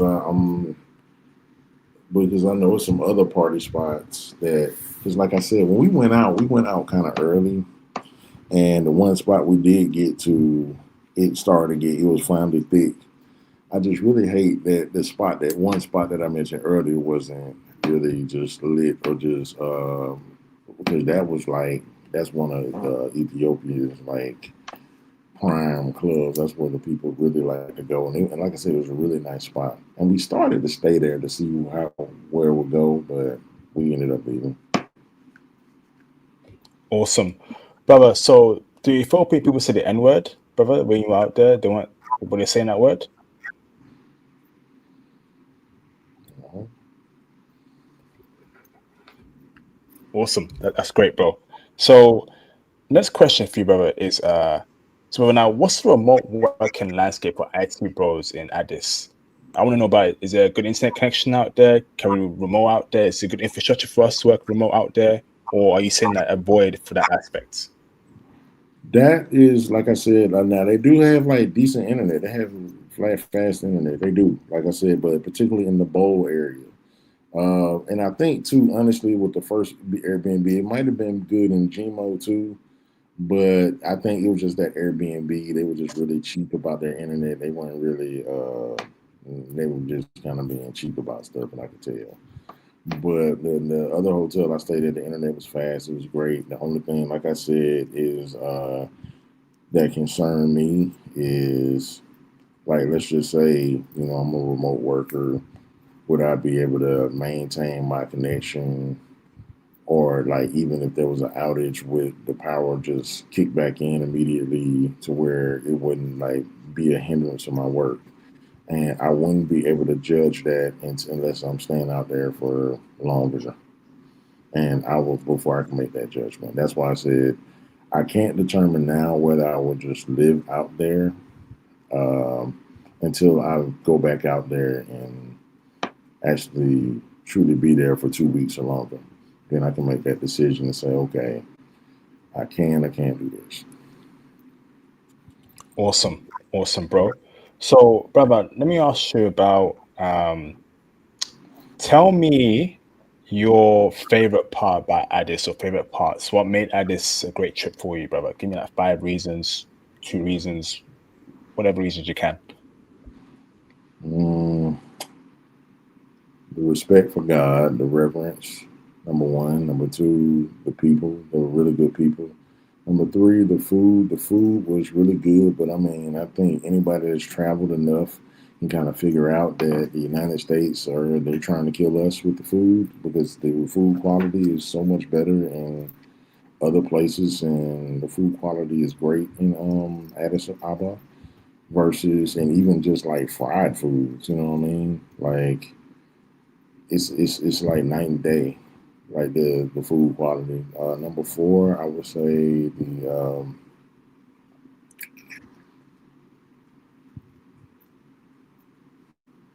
the hospitality and the welcoming nature of people, and the social life. And then number five, the women. Like, never. I'm from Atlanta, Georgia. Anybody from Atlanta knows it's a lot of beautiful women in Atlanta, a lot. but I have not broken my neck and not even trying to break my neck, but you can't help but just they're everywhere. Like they're literally the women that they're everywhere you turn. It's just like, geez, like, ooh, like, yo, like, yeah, you'll break your neck because there's that many beautiful women out there. And it is just like, when I say they everywhere. Wow, incredible. But we'll get to the woman part very soon. But tell me the bad parts about Alice that you didn't like, brother, that we should know that you haven't spoke about already, bro. I mean, for the most part, I said it, like with just the outages. Uh, like I said, just now the thing that was weird, like with your ride share. Now, mind you, your app, it shows you in the app where your person is, but they're calling you like, where you at? Like, where? I don't see you. So that's kind of a little weird, a little awkward dealing with that. Oh, if you buy a drink like a soda or something from a restaurant, don't think you can take it home or take it outside because they want the bottle back, which I appreciate it because the drinks and the sodas were were a lot better and tasted better than the United States. Like a Coke or a Pepsi is actually in a glass bottle, and definitely appreciate that. Uh, what else? Um, Yeah, that's just basically the stuff that I'm just thinking about that I didn't like, just that I can think of right on top of my head. Just the outages, little nuances like that, and yeah. Okay, Oh, awesome. and just having to have cash, which that I mean, for some people that could be a hindrance, but I mean, like obviously being from America, we use way more cards, so that can be an inconvenience. You know what I mean? So it's like. And please, oh, let me say this about the cash while I'm thinking about it. Yes. Um, I ran into a situation where I ran out of cash and I need to go get some more cash, go to an ATM. So I go to an ATM machine that was nearby. Now, I used this ATM machine thinking, okay, because when I put in my code and everything, it said savings, it said something else, and it said like custom or current account. Now, for whatever reason, with some banks, checking account is not a thing. So I tried using this thinking, okay, I'll just use current and try to pull out some funds or whatever, right? How about my card got stuck and I was just sitting there. What? I was sitting there I was like, oh my God, I'm in another country. This is the one card that I have my money on. I mean, I had some credit cards, but definitely wasn't trying to use those. And I'm like, I don't have to. How am I going to call? It's not like America where I can just call the dude. I don't even know if the person spoke English about the ATM machine. I'm like, oh my God. And I had to be out there for about 15 minutes, but by the grace of God, the card popped out. Like the transaction timed out and the card popped out. I was like, whew, thank you, Jesus. So I was just like, man, I was just like, oh God. So what I was say to anybody that wants to use an ATM out there, please, for the love of God, use a Bank of Ethiopia or Bank of Assyria. I think it's AYASS. It's something with that bank, one of those two banks ATMs, because they actually have the option where you can select a checking account and use your and withdraw funds properly. And also another tidbit as well is like with the bank's ATM, whatever bank you get in the ATM, it's going to be a maximum limit of 10,000 beer per day. So that's the most that you'll be able to withdraw at once. And 10,000 beer, oh, I forgot how much that is right off the top of my head. But either way it goes, that's the maximum that you can withdraw out of the ATM machine. But yes, please don't do that. Don't don't just think you can just pull up to any ATM machine, it'll work. Awesome, awesome, brother. Brother, I want to ask you. So, would you say it's not wise? It's not wise to go out there with no connections, or you can do it like you've done because you went out there with no connections, right? So, what's your advice to brothers? I mean, again, the thing that I had going for me is number one, I had people in Africa, so they I was kind of familiar with how Africa moved.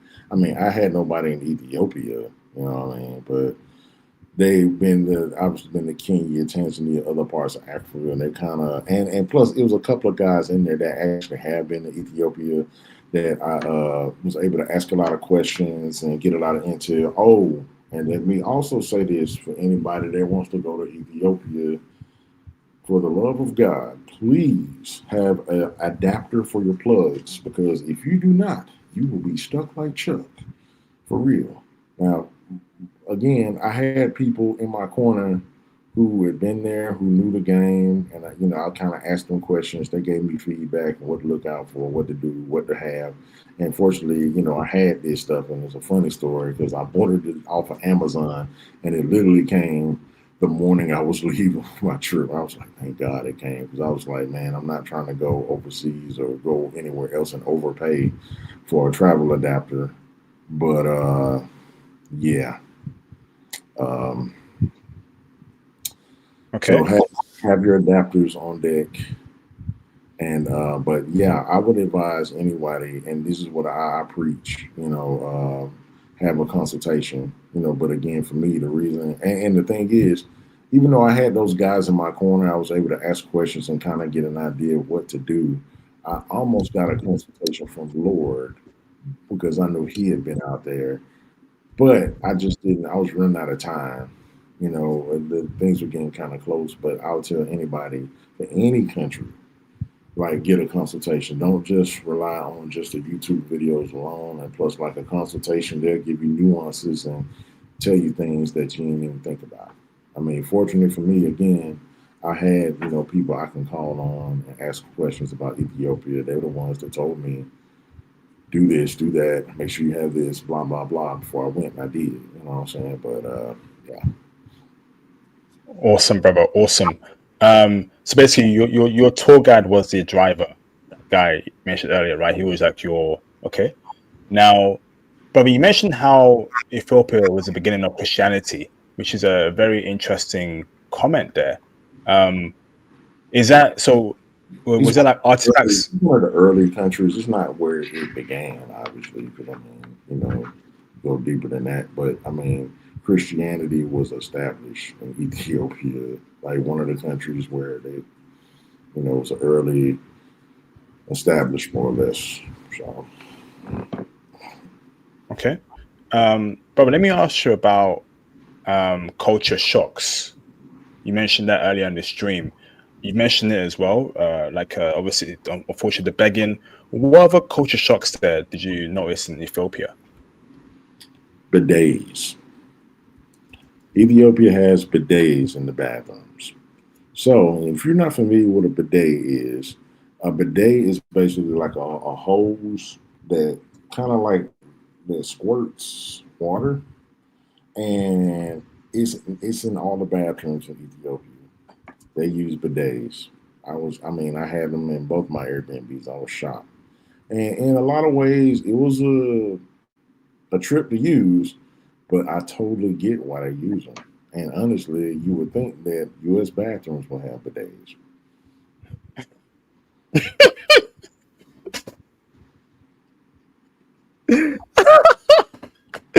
Oh shoot! Carry on, bro. Sorry, I had to laugh at that. But yeah, Oh my gosh, you been in Japan before, I, bro? I have not. No. They got that as well, man. I know a lot In of my Japan. friends in the Philippines and what have you, just different countries around the world, they have bidets, but U.S. bathrooms, all we got is the toilet paper, or if you're lucky, you might have the wet wipes, or if you have some on you. And yeah, you That was a new one. That was my first experience. And I thought, then to be honest, I said to myself, well, the first country I would see a bidet if I ever traveled there was England or France or something like that. Lo and behold, and doggone Ethiopia had bidet. Hey, you try to say that Western people are walking around sticky butts. Hey, Oh, bro, no, it is go on, bro. Like in Japan, they got like bidets, and some of it actually sings to you. Like it sings music. Oh my see, goodness, it sings to you, bro. I was like, what the flip? It sings, bro. Like, but yeah, I'm that's telling you, man, the West is cooked, bro. It's so far behind, man. I'm telling you, it's cooked. But let me ask this, right? We are going to get to women part very soon. Just want to ask these other questions. So, brother, now this bully area, you're saying that brother should only stay in that bully area and live and well have the an most accommodation there. that I mean because I mean like it's a nicer. The infrastructure is way better. You got because I didn't know this about Ethiopia, but Ethiopia is actually one of the top three cities, Addis Ababa, for the United Nations. Because it's like New York. I think it was because my tour guide was like my driver was like it's like New York. I think maybe a country like Switzerland or something like that, and then Addis Ababa is like third, like number three for the United Nations. So that says a lot, you know what I mean? So it's definitely on the level of the quality of like infrastructure, internet, etc. In the bowl areas, a little more tourist friendly. You'll find more places where you could use a card. Because, like I told you, you'll be hard pressed trying to utilize your American Express or even Mastercard. They prefer Visa out there, and it's either that or you just have cash. You know what I'm saying? But it's really mostly about that cash. So yeah. So, but let me ask you, right? So that area, right? You're saying that brother should only tour around that area. Can we travel outside of there, or is it living there is great? But Okay. I'm just thinking about like we're talking about being remote workers, and that's just my experience so far. I haven't explored other places in Ethiopia, so I can't tell you, oh well, you can come to this city over here and do it as well, and whoop de whoop. I don't know. I can tell you about Addis, and I can tell you about my experience. But like I said, Ethiopia, for the most part, as a whole, in the city of Addis, Addis is a big city. It's like a metropolitan city, just even kind of like the outskirts. They have like some internet. Now, Africa does have some infrastructure issues. It's got a long way to go. And truth be told, I just heard in news recently that Ethiopia is setting up a situation to where they're about to improve their power structure tremendously by using like a lot of the water, like and create like windfalls, use like hydropower. Like it was something that they've been trying to do for centuries, and now it's actually about to happen. So, and that's going to bring a lot of electricity and a lot of power to places that didn't have it. Because, believe it or not, Ethiopia's got like a lot of remote areas, people who live off the land still, type of thing. And you know what I'm saying? So, yeah. So But just to I would, clarify, brother. I would just say bowl, man. Like, if you're in you won't be able to go wrong in the bowl area. So you wanna stay in Bowl, right? And obviously have book accommodation there, but you can travel outside of Bowl as a tourist to go to spots, right? But come back home to Bowl. Okay. Yeah, but like like I said, GMO may be possible. You know what I'm saying? Under the right circumstances, in the right building. Because, like I said, in the GMO Mall area, I mean, like there were some decent spots. Because, like I said, I stayed there. But I mean, just understand, like you'll just see a lot more everyday common stuff in GMO versus Bowl is a little more tourist friendly, more or less. But to each his own. You know what I'm saying? GMO, is that GMO? No, JEMO, GMO, Awesome. like GMO Mall area. Okay. So brother, have you heard about the hydroelectric dam that Ethiopia built recently? That's what I was speaking on earlier. Like this hydroelectric dam that they've been trying to build for centuries, that is actually about to take off. And once they do it, once it's like fully implemented, more or less, it's gonna really dynamically improve the infrastructure for Ethiopia and really bring in some money because they'll be able to supply power not just to Ethiopians but to nearby countries that need it. Can't wait, bro. This is Africa Rising. Cannot wait. Cannot wait. Shout out to Ethiopia. A lot of evil forces, bro, had to stop that from happening. But they came through. So very happy, man. So, brother, now you've been to Ethiopia. You're American. Now, do you prefer Ethiopia to America or America to Ethiopia? Which are you choosing, bro?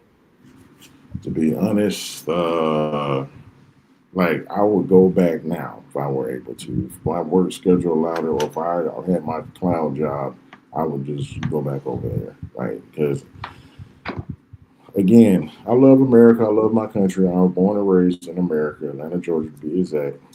And the opportunities for wealth creation, for working, is great. It is.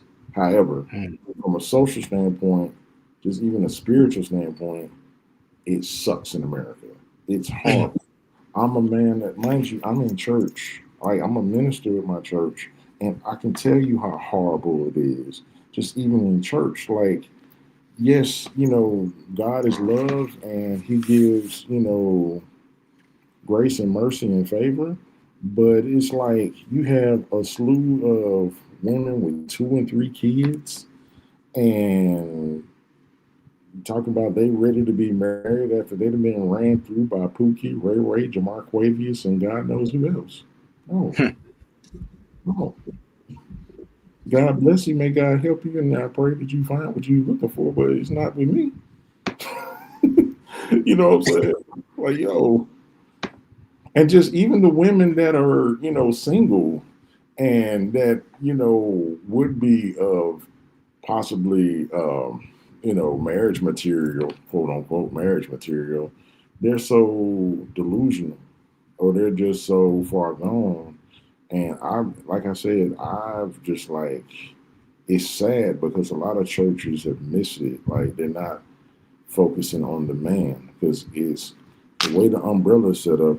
God, you the man, and you the man cover the woman, and the woman covers the children.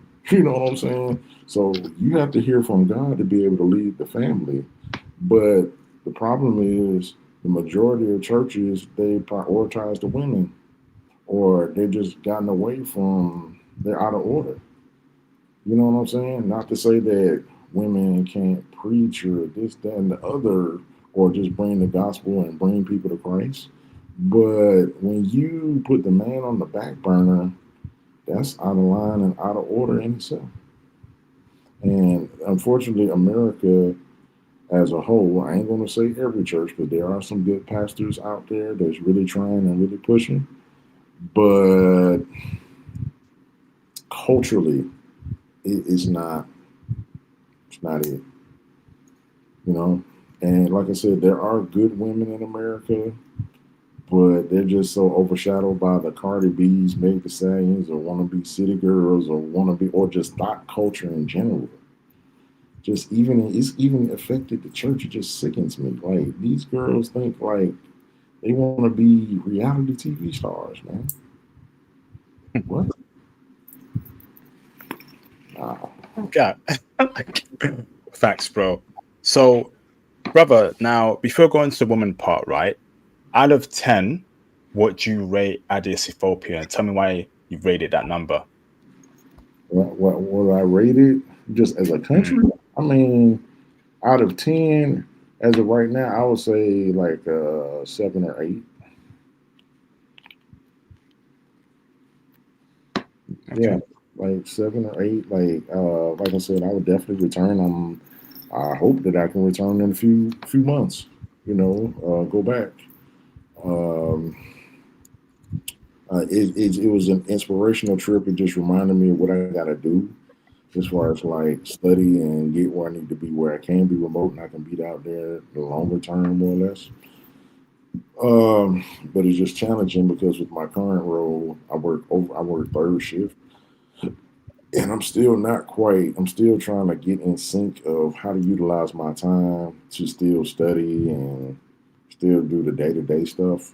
Which I ain't gonna lie, just my sleep is just jacked. It is. But like I said, man, Addis is a at least my initial experience is a good country. I would just definitely have to go back out there to get more research and explore more of just even outside of Addis and just Ethiopia as a whole. So, for real. Awesome, brother. Awesome. So, brother, this is now time to speak about Ethiopian women, brother Gavin. And I'm going to ask you a very important question, Gavin. Okay? Right? I'm going to ask you a question, brother, that is probably the most important question in the history of mankind. All right? All A right. question so powerful and important, brother, it can bring about world peace.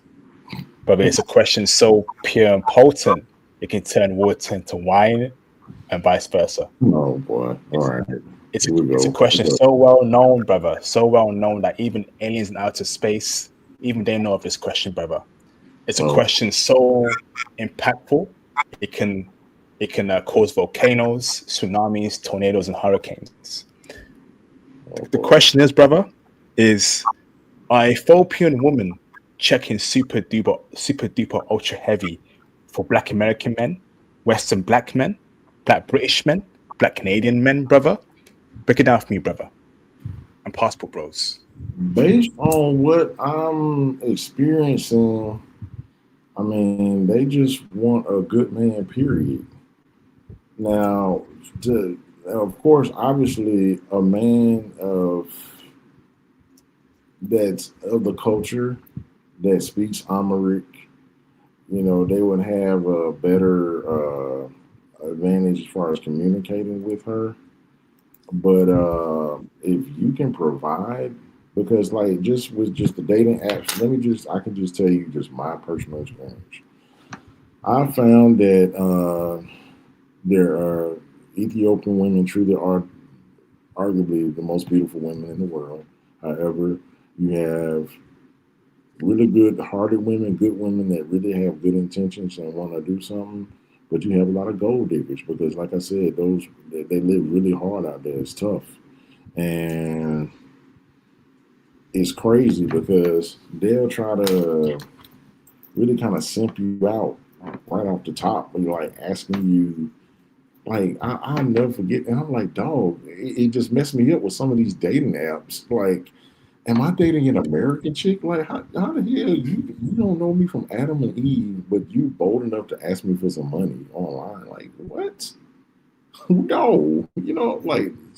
So again, it's just like, are they checking for black men and for American men?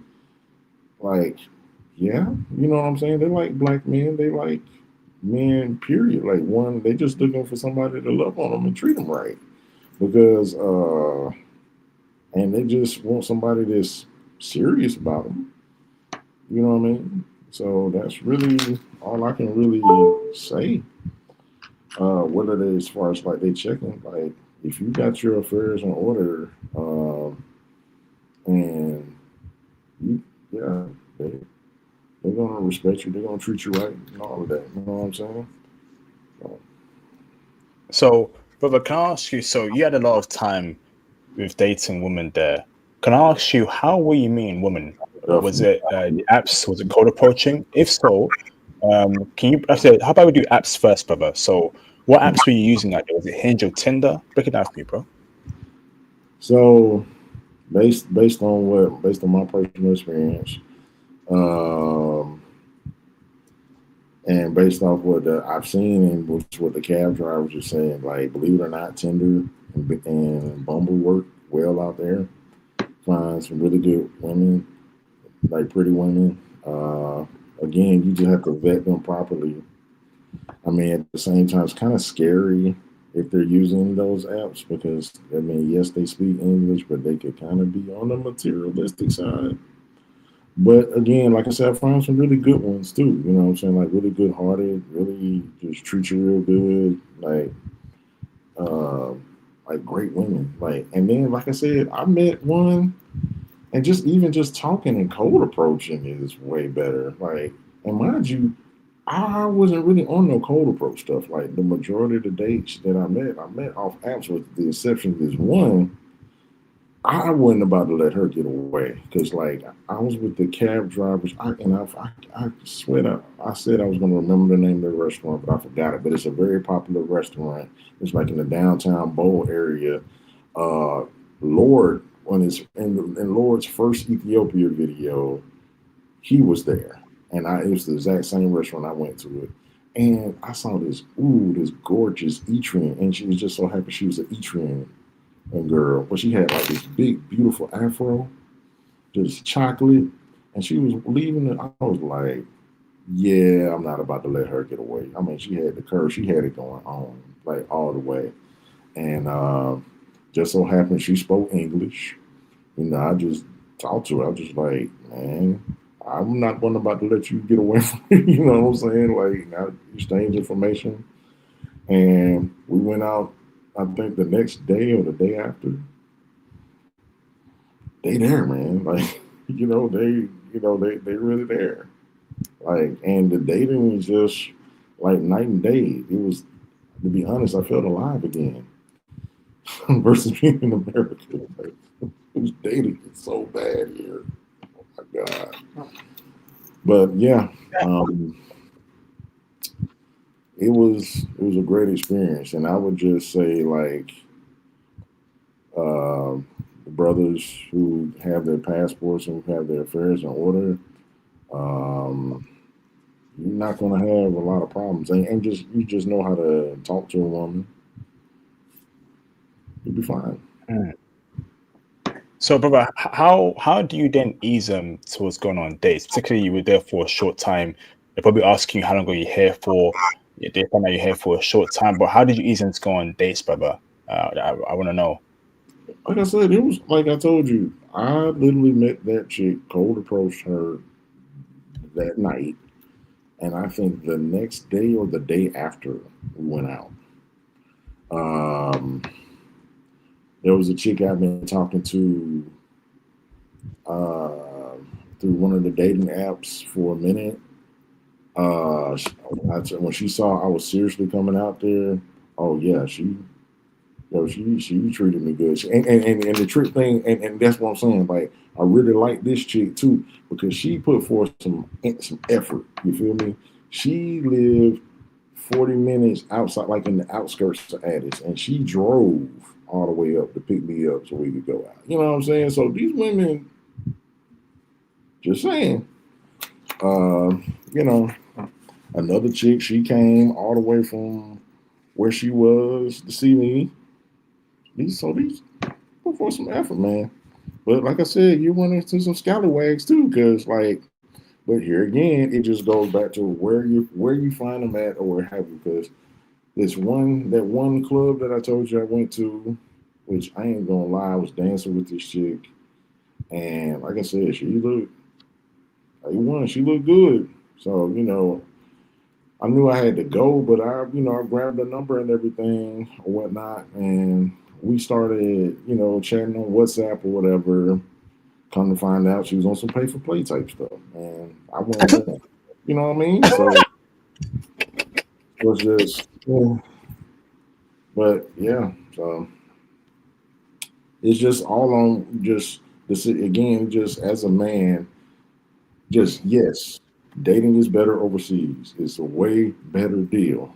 However, the rules still apply. You still have to vet them. You still got to put them to the test. You still got to figure out how she fits into your life. Just because you see some beautiful skin, gorgeous hair, gorgeous real hair, I might add, a natural curvy body, no BBLs, nice curves, and all of that, you really have to be on your square and look past all of that.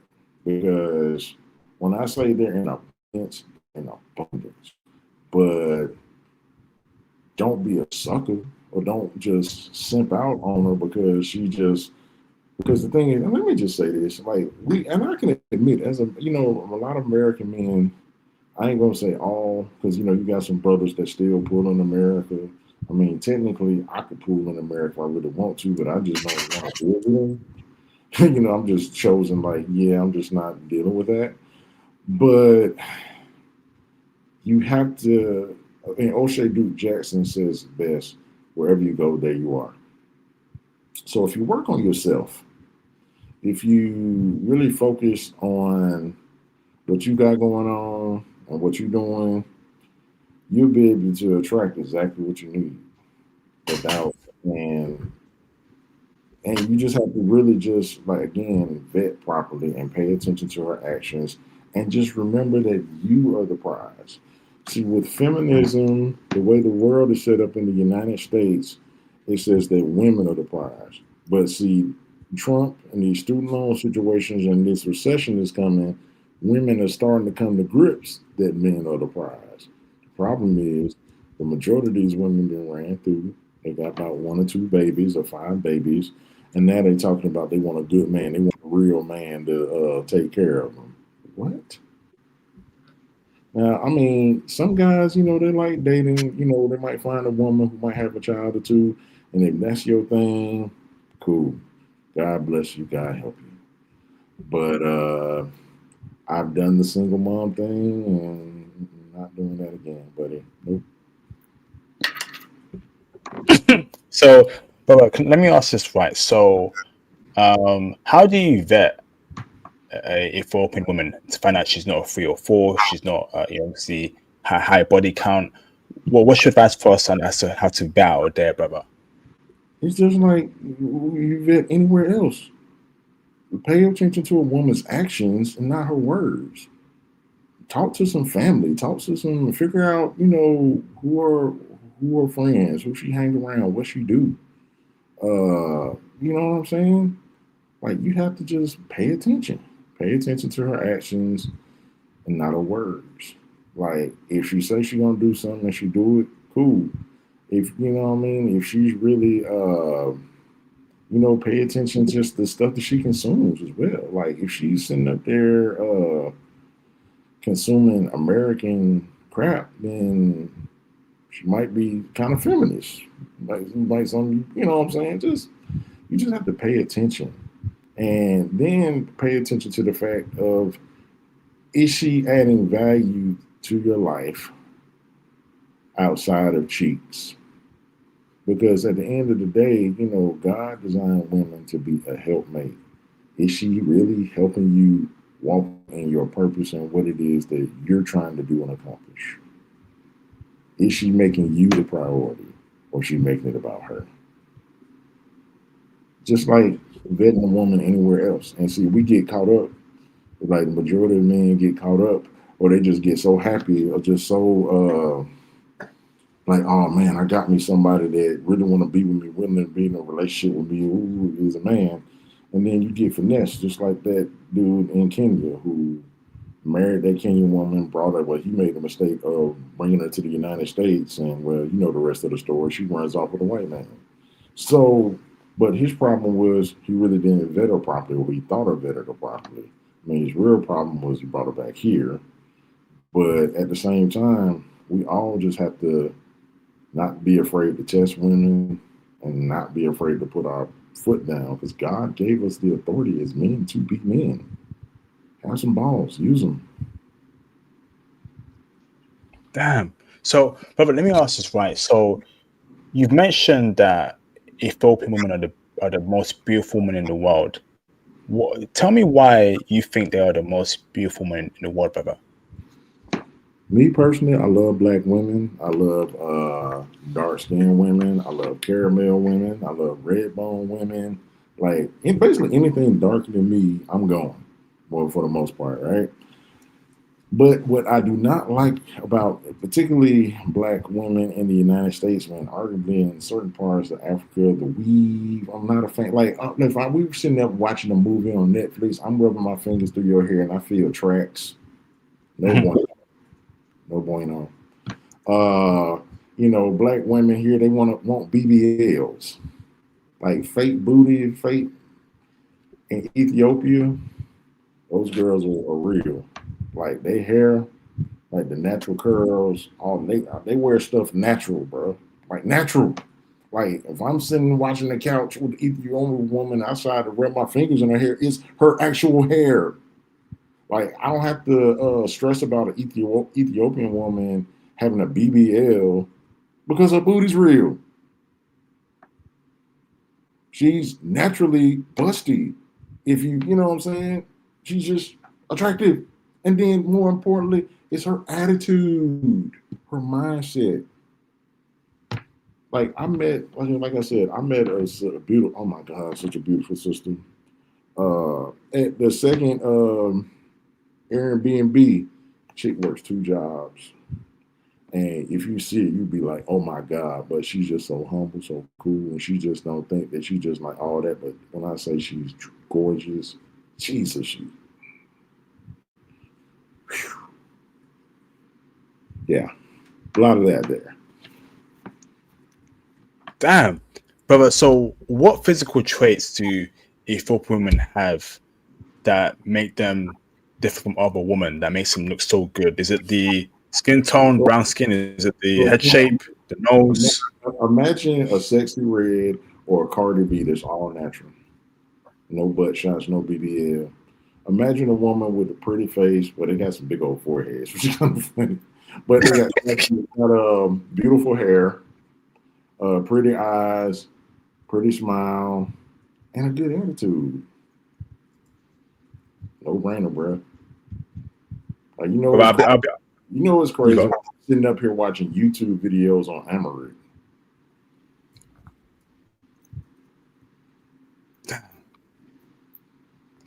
I'll be real with you, brother. Right? Like I'm imagining Cardi B sexually without no of the BS is still a horrible image to me, brother. So that wasn't a good example. If I keep it a No, buck. I'm talking about physically because let me also make this clear. A woman can be as beautiful as say a Rihanna or a Tiana Taylor, like physically, right?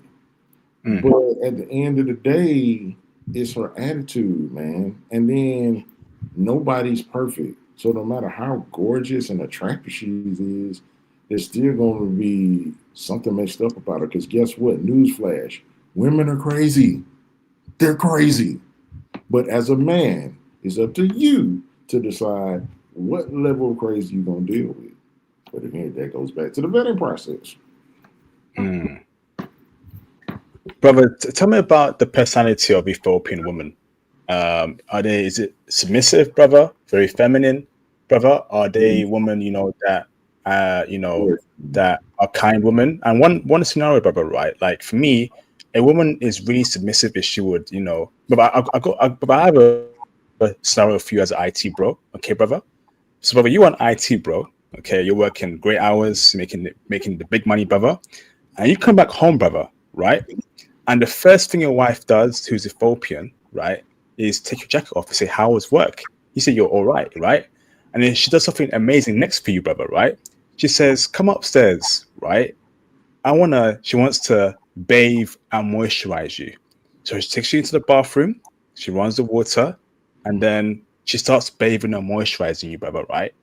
Brother, do you, with Ethiopian women, would they bathe and moisturize you, brother? Are they that submissive, bro? Again, like it's hard to determine that in a week.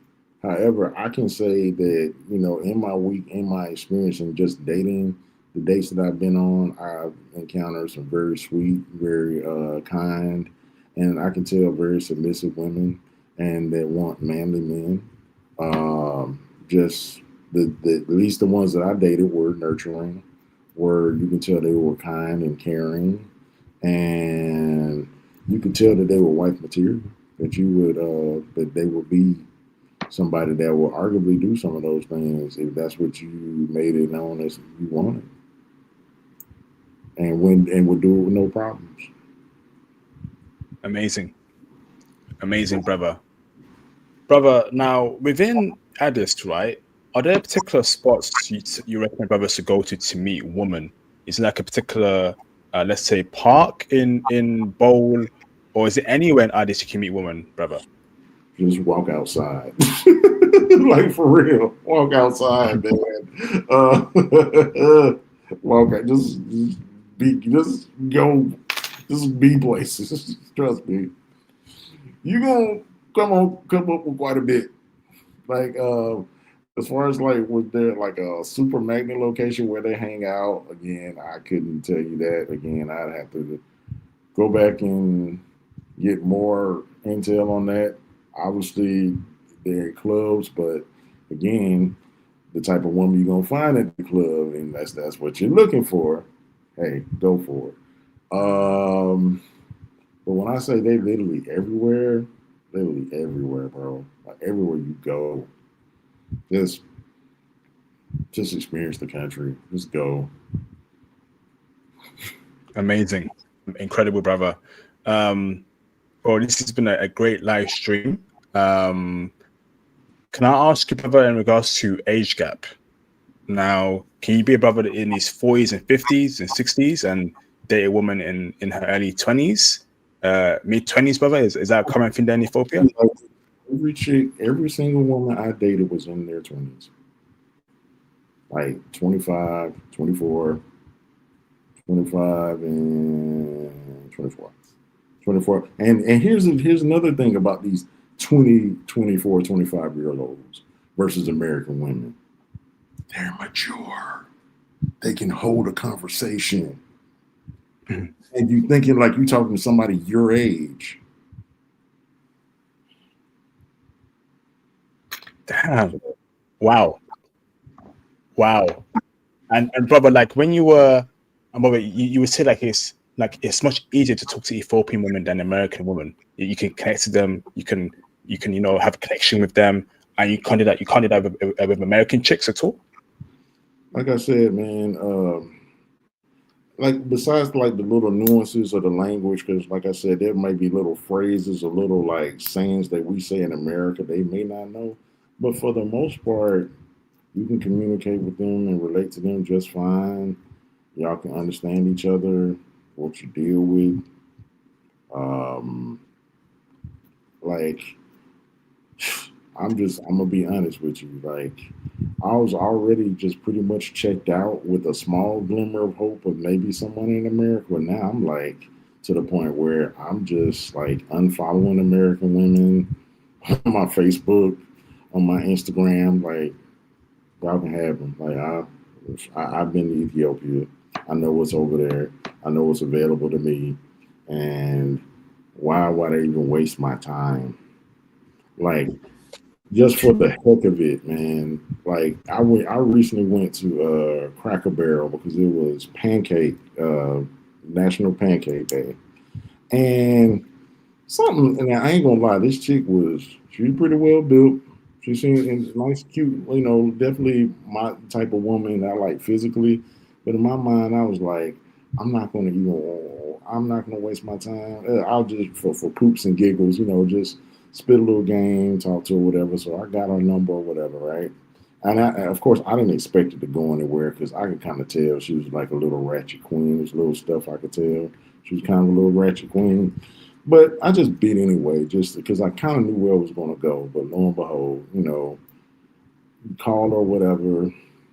And now, mind you, we just met, talked at the restaurant or what have you. You know the first thing that came out of her mouth?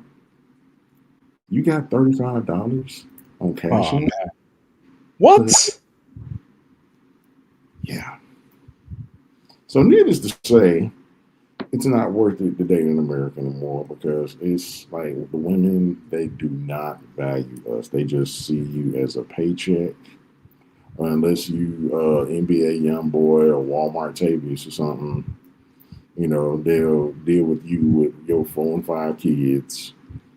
And like I said, I've checked out with American dating, bro. Like I'm just focused on myself, focused on my health, focused on leveling up in my career and my money, and getting back to traveling, whether it is Ethiopia or another part of Africa or somewhere in South America. Because, like I said, I've experienced what it's like to date in other countries. Like my dating experience was way better in Colombia. My dating experience was way better in Ethiopia. Why would I deal with these ungrateful American women? Why? Facts, bro. Absolute facts. Um, brother. Now, brother, we at the 2 hour mark, and we agreed on that, brother. We can go on longer if we want, so we can end the stream. I want to respect your time, bro. Yeah, no, it's all good, man. It's all good. You know, Carry on, brother, or do we end the stream? It's up to you. I mean, if you have any more questions, I'll do my best to answer. I can maybe another 10, 15 minutes or so. It's fine. Okay, brother. Can we open up the phone lines for questions for you? Are you happy with that, bro? That's fine. That's cool. Okay. But if you have any questions for our guests, we have around 10, 15 minutes left. If you have any questions for our guests, please call in. We don't get Ethiopia often, so please call in, right? Link is in the live stream chat. But I want to ask this, brother, right? Brother, like, so can you tell me about the kind of like the physical makeup of Ethiopian woman, keeping it PG, obviously. But are they skinny on average, brother, or are they like a big booty, like a Ghanaian chick? The Tell me, best bro. way, like, I don't know. Well, I think I kind of got an idea is because of number one, they do most Ethiopians. Well, a lot have cars too, but there's a lot of walking going on. But like those women, they're just shaped and built in the right places. Like God smiled really on all African women, but he definitely smiled on Ethiopian women. Like just how they curve, how they're built, how they're shaped. They don't even wear a whole lot of makeup. Like the only time you would see an Ethiopian woman with makeup is like red lipstick, man. They don't even wear makeup, and they're just as pretty, just as gorgeous, just like natural hair, like with a slight. Some of them got like curls, some of them like straight. Some of them got afros. It's great. It's my God. Brother, like, you go. Like, bro, like this stream has ignited a spark in me, bro. Because, brother, I'll be real with you. Like, brother, it's for us black men right now in the West, it's hell, right? Because, like, from what I see in America, in the UK, there's a pandemic of lonely black men who ain't getting any woman at all, right? And black men, we are actually losing in every part of life in the West. We're either lonely or we're putting in fat Beckies or low value women, where like white guys and Asian guys are putting in all the dime women, keeping their buck, bro. So, Well, and brother, want to sorry, be Gavin, low. right? So, brother, just one point, right? Like, brother, like I said this a couple months ago, black men must start liking black women again. Black women must start loving their own women again. Because guess what, Gavin, right? These Porgs, these Beckys, right? At the end of the day, they're not for us, right? If I'm honest with you, like they go to a white guy before a black guy, a brother. Same for Asian women. Like I'm just saying, brother, at the end of the thing, that let's say if things really get bad for us, right? If the world really hates us, like at least we got black women there in Africa and the Caribbean. Y'all better start liking your own women again. I'll be with you, Gavin, right? Too many brothers are running away from black women, whether she's African, Caribbean, from another land, or she's in the West. We can't do that, bro. Start loving your woman again. Ain't that right, Gavin? Right? In your opinion? Well, I'm just going to say this. I can speak for myself.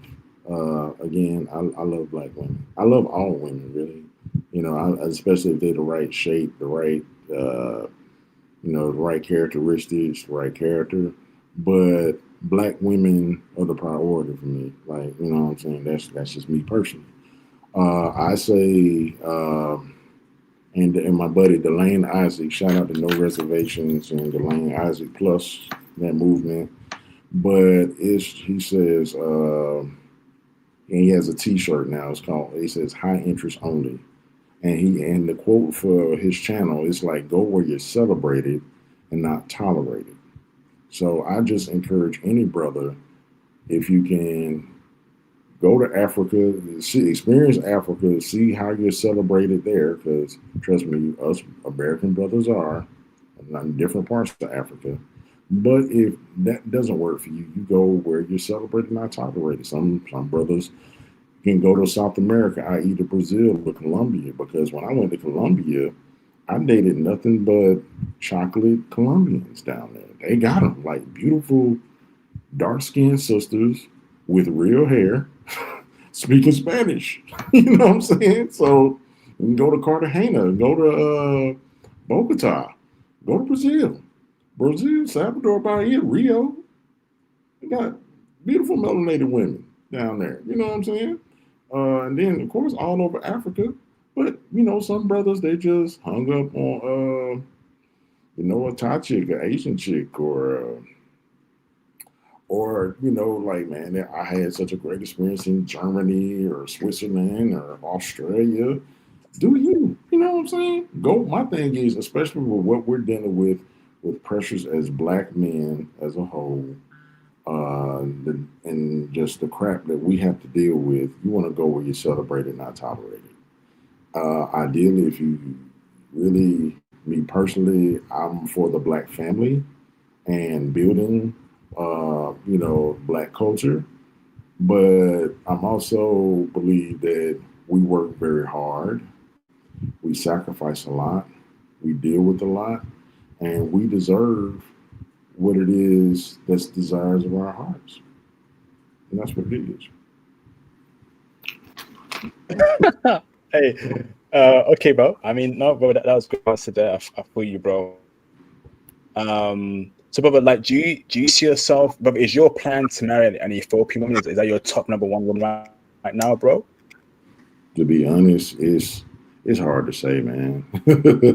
Like I do want to get married and have a family, but then with all the different experiences, I'm even questioning myself, like, would I even just do a polygamous type marriage? Because I mean, honestly, like one from a couple different cultures, and then just do it like that. Because I just know myself well enough to know I don't want to cheat, and I'd rather be forthcoming and honest. And it's like to be real. If you are forthcoming and tell a woman what it is up front, you're gonna have a better result all the way around. All she can say is just like when you cold approach a chick, she can all she say is yes or no. And truth be told, like the prophecy Isaiah chapter 4 is actually starting to come to pass, where women they want to be married and they'll pay for themselves. They just want to be recognized and be under a covering. And I just don't know the exact like word for word script, but it talks about in Isaiah chapter 4 how it's coming a time where it's going to be 7 women for one man. We get to that point. We're pretty much We are. we're pretty much there.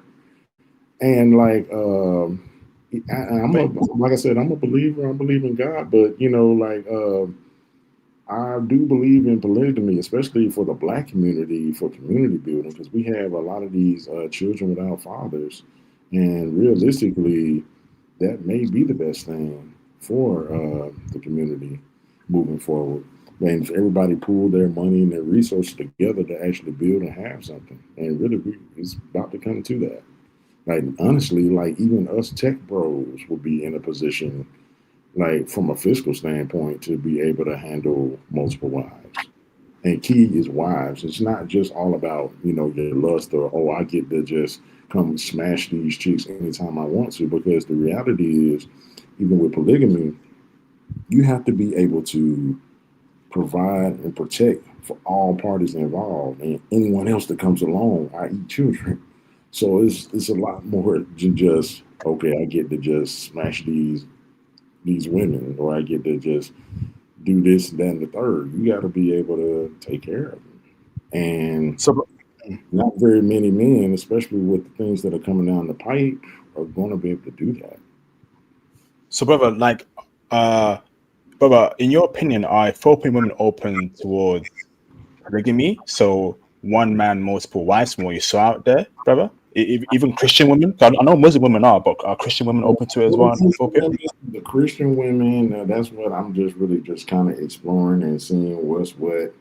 Ideally, maybe, I don't know, but like I said, we're coming to a situation, um, in times now where you know they like women are they want to just be under that covering and under that protection. So real. Thank you, bro. Brother, we are past 15 minutes. I want to respect your time. Gavin, brother, do you have any closing statements, brother? I'm going to stay on online and continue streaming about this. Brother, do you know what's funny? Before you say a statement, brother, right? Like, brother, in regards to polygamy, like, can black men really do it? Brother, I'll be real with you, Gavin, man, because I see, from what I see, brother, right? Like, especially what I saw in New York, brother, Philly, and one of the city that I will announce next week, brother. I saw homeless black men, brother, everywhere. I Hmm. saw, unfortunately, brothers who are obviously on that yayo, on that white everywhere. Hmm. And but I didn't see a lot of black men doing well in New York, brother, compared to other races of men. Well, that's But what I'm the saying. same, Like, the same. Sorry, brother. Hold on, brother. And same in the UK too. We're having that same problem. So for us to actually do polygamy properly, we need to have the status, the wealth. But a lot of us don't have that, brother. And I agree with you, Gavin. Right? But the trend is for women now is for a white guy or an Asian guy. Japanese, Korean, Chinese are pulling more than black men. I'll keep it a buck. I'll keep it 100% with you, Gavin. Right? White men pulling way more than black men. Brothers ain't doing too good, bro. I'll keep it a buck. Image wise, wealth wise, how are we gonna do the polygamy, brother? If it's all messed up for us right now, bro. I'll keep it a buck. well, like I said, and I even stated that not every man will be able to do it because or what's happening to the United States is basically what's already been going on with the rest of the world. It's either you got it or you don't. It's not going to be a middle class anymore. And unfortunately, as a people, well, black, we're talking about black people now. We are the last on the totem pole. However, what we're doing and what like a lot of us that are studying in Theo's class are doing, and just black people in general, we're increasing our skill sets, getting more knowledge, and becoming more skilled to where we can take care of ourselves and take care of a family and be in a position where polygamy is an option. You know what I'm saying? So again, and plus, honestly, like I said, with what's happening with the economy, with the introduction of AI and technology that's coming into play, it's really just going to force the hand of people bonding and coming together. You're going to have just even in the black community, more people coming together. Like, Brother. Mm. and I know this might be a controversial statement, but to be honest, there needs to be a degree of segregation. Like among black people, we need to do business with ourselves and build our community up. Because if Ethiopians, Nigerians, um other African cultures, Asians, the Arabs can come over to America, set up shop, build businesses, and keep money within their community and even send it back to their home countries with and we from here we what I'm saying, but we're not coming together, as Americans, like what, so again, it would just take a big mental shift and a lot of like just facing tough some tough love, I would say. But I mean, the way the economy is going, the way things are happening, it's about to it's about to go down. I mean, it's Brother, been. you mentioned how you seen that black woman will get the black brothers again, right? But I'm seeing a lot of black men getting with white dudes and Asian dudes nowadays. But I feel like we are in a very bad and unique position, and I feel like brothers don't understand just how things are going to get worse for us. Yeah, yeah, it'll get worse, brother, right? But if brother, forgive me. So If women want to do polygamy, they ain't thinking about black men. They're thinking about wild Asian dudes, brother. I'm just keeping the buck. How are we going to navigate around that, Gavin? You know, it's just like I'm just putting out these questions for us to answer. But if you want to answer that, the only thing that I can do is worry about myself at the moment before I can worry about somebody else. I mean, really, my only thing that I can do currently is focus on being the best version of myself and getting myself in a position where I can turn around and be a benefit to the community. And that's how you do it. You start with yourself. You start. Michael Jackson had a song starting with like, "I'm looking at the man in the mirror." You start with yourself. You build yourself up to a place where you are a benefit. Then you can benefit others. You know, benefit your community. You know, and you know, you keep God first in all you're doing. You know, He's going to bless your efforts. But that's why it's important. I'll say to your audience, anybody in the stream, that's why we as men, especially black men, work on ourselves, be the best version of ourselves, and just not even just do it for the women, like do it for purpose, do it for just, you know, greater knowledge and understanding of yourself. Because the women, and it's taken me 40 plus years to figure this out, but women really aren't going anywhere. And even as we get older, guess what? It's a new flock of them that's becoming women every year, every month, every day. So why should stress out like Disney and just these rom-coms and the programming has got us just so hell bent on focusing on these same women that aren't going to go anywhere, and that's going to be there regardless. Wow, Gavin, it's been a pleasure having you here, brother. But do you have any closing statements, brother, before you drop off?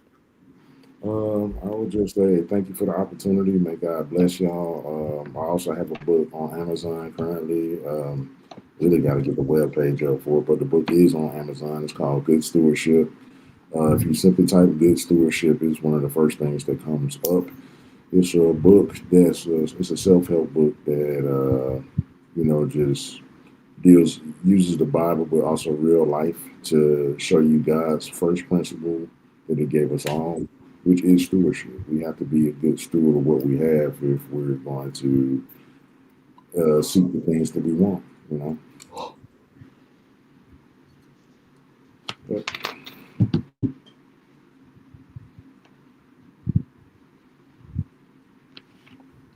that's all I got. Gavin, thank you very much, brother. Brother, do you want to get a link to that right now so I can share in the live stream chat? Or it's up to you, bro. Hang on for a second. I can pull it up. I can do this right quick. Let's see. Let's see here. Pull this up. And where is that share button on here? Where is it? Well, I'll just do this. Or you can share your screen. Okay. There's one. Let me go up. So, brothers, here is what the f- brothers. Here is Gavin's. I got it, bro. I'll post it for you. So here is Gavin's book in the live stream chat on YouTube. Okay, it's called Good Stewardship, Gavin. Right. I will post it. There we go. That's it right there on the screen. So it's covering your face there. Good Stewardship, Gavin. Okay, on Amazon. That's the link there in the live stream chat. Go and support. Go and buy the book. And I'm sure you get a lot of information from Gavin on that book. Gavin, thank you, brother, for sharing that book with us, bro. Much appreciated, brother. Well, thank you. I greatly appreciate the opportunity to be here and to, help your audience understand more about Ethiopia. And I look forward to more trips out there.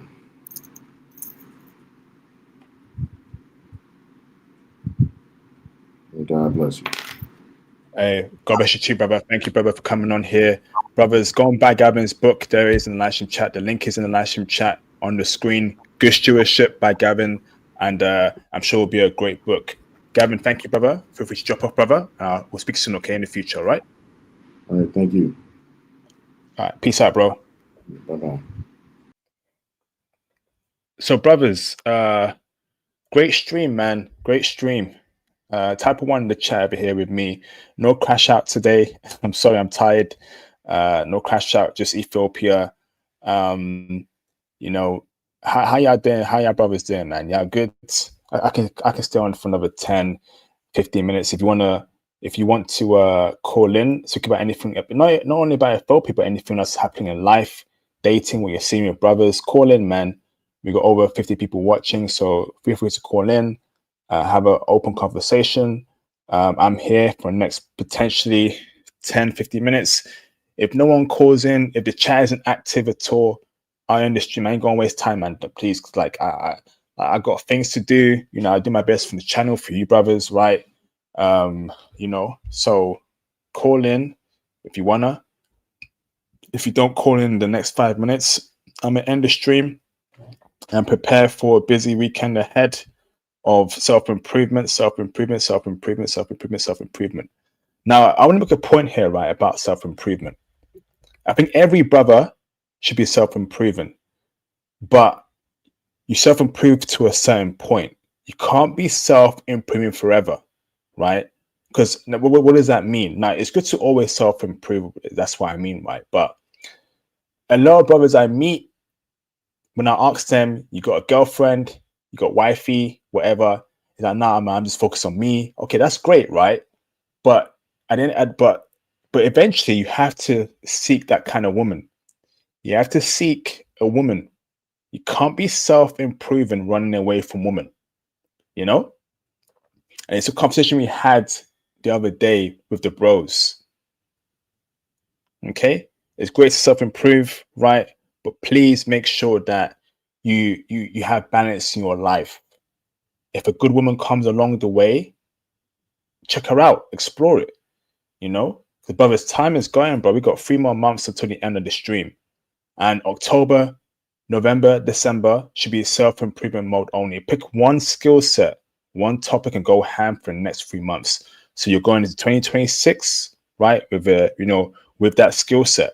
Let's get it, bro. Let's get it. We have to elevate. We have to keep on moving. We have to, do great things. And for me on this channel, I'm gonna keep it real with y'all. Always real.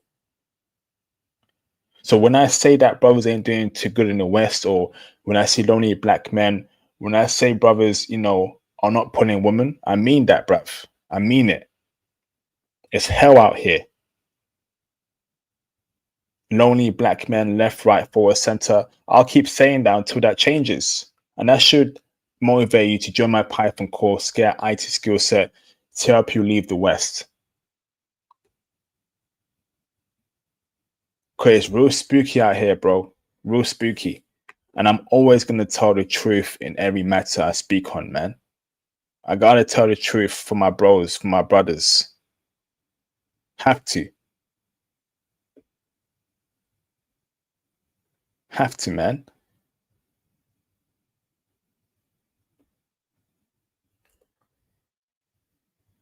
Have to, man. I'm getting frustrated. I'm getting frustrated, man.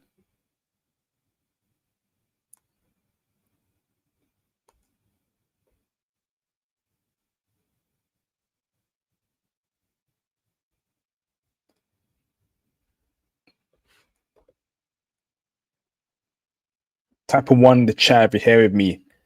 So y'all got 2 more minutes. If no one calls in, I'm gonna end the stream early.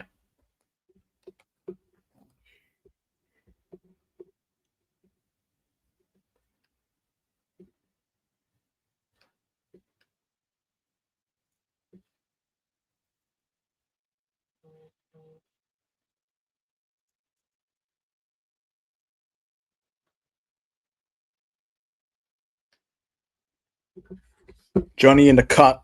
Johnny in the cut. Black chairman in the cut. Who else is here, man? Who else is here, bruv? Let me know, man. Who else is here? Type of one in the chat.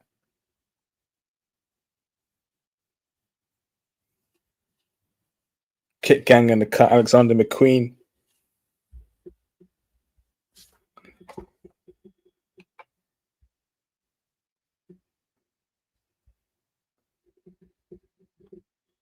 Bruce.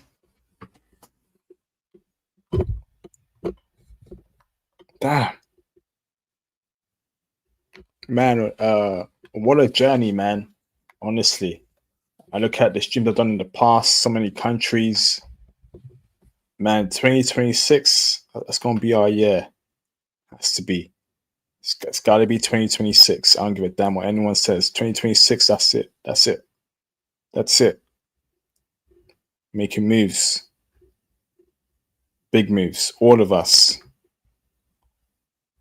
We gotta do it, bro. We gotta do it. I think a lot. I strategize. You know, I'm a brother. I'm a black man. I ain't got no fucking resources. The white man does. The Asian man does. I got no first world country backing me. No fucking venture capitalist funds backing me. Nothing, bro. I ain't got no generational wealth. I see a lot of white people I know are Asians, parents giving them money to buy a property or a car. I ain't getting nothing, bruv. Nothing, man. I ain't getting nothing, bruv. Coming from poverty, bro. From the hoods. And we live in a time right now where generational wealth is more important than anything.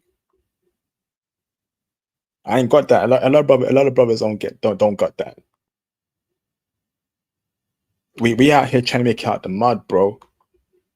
From nothing. And it's hard, bro, because the white man's oppressing us in you know, and the Asians, the Indians, and you know, in the corporate world. So many BS, man. But they ain't gonna win.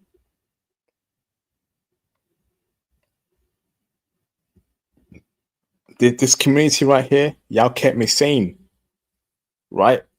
Y'all kept me sane. There was a time in the past where I said to myself, "Am I uglier than Shrek?" And I meant that, bro. I meant that. Yeah, y'all can laugh, man, and that's cool. Have you ever stared yourself in the mirror for the whole day and said to yourself, "Am I uglier than Shrek?" A lot of brothers going through that mentality, man. They ain't getting a woman. They out here walking alone. Listen, I was on the bus today, coming back home from the gym. And it's so lonely brothers, but I saw white men with women, Asian dudes. I saw brothers alone, bro. Like we're getting more every day. We're getting more ostracized. Every day we're getting more ostracized. Ain't nobody care about us. Ain't nobody flipping love us. Ain't nobody looking out for us. And every day these women are becoming more racist, bro. That's why I stopped giving a damn about women's rights or what women go through. I don't give a damn anymore. It is what it is with them. Us, we gotta put ourselves first, man. And tomorrow, I'll probably be reviewing that movie. Or maybe I do a Philly stream. But have you seen a movie called One Battle After Another? I need to review that, bro. I'll probably do that, or I'll do Philly.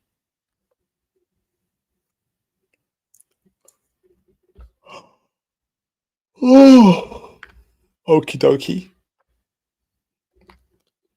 All right, I'm about to end this ish, bro. None of y'all calling in. We got over 50 people watching. You guys are watching, but you ain't calling in. I don't get it, but it is what it is. I guess it's a Friday night. You know, brothers with their Keishas and Beckys, wildebeests.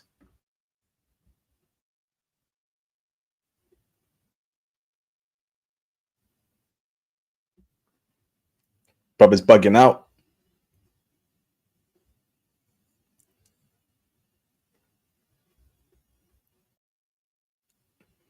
But for me, right, I'm gonna keep it a buck.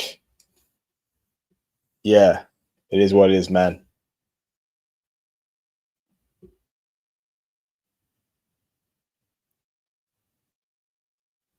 All right, brothers, man. Y'all be safe. Y'all be good. Have a great weekend ahead. Believe in yourself, right? Believe in the Most High God.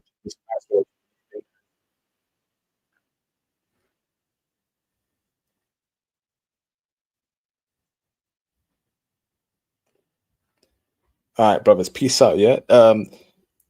Accountability. I disagree, bro. That movie. Oh man, I'll review it.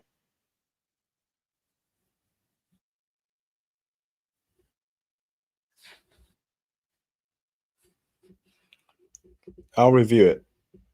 But I got to do a Philly stream first, though. Philly was wild. Um.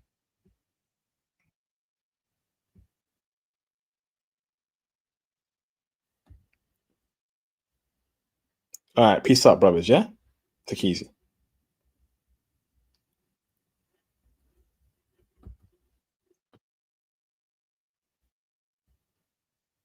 That's not true, Kevin. That's not true, Kevin. Let's keep it a buck. It's no, no, not for them, Kevin. No, no. Stop. You guys stop caping for them. Stop caping for that other group of people, bro. Yeah, I know I'm speaking facts, bro. Ain't no lonely male dudes. Ain't no lonely white dudes. Nah, bruv.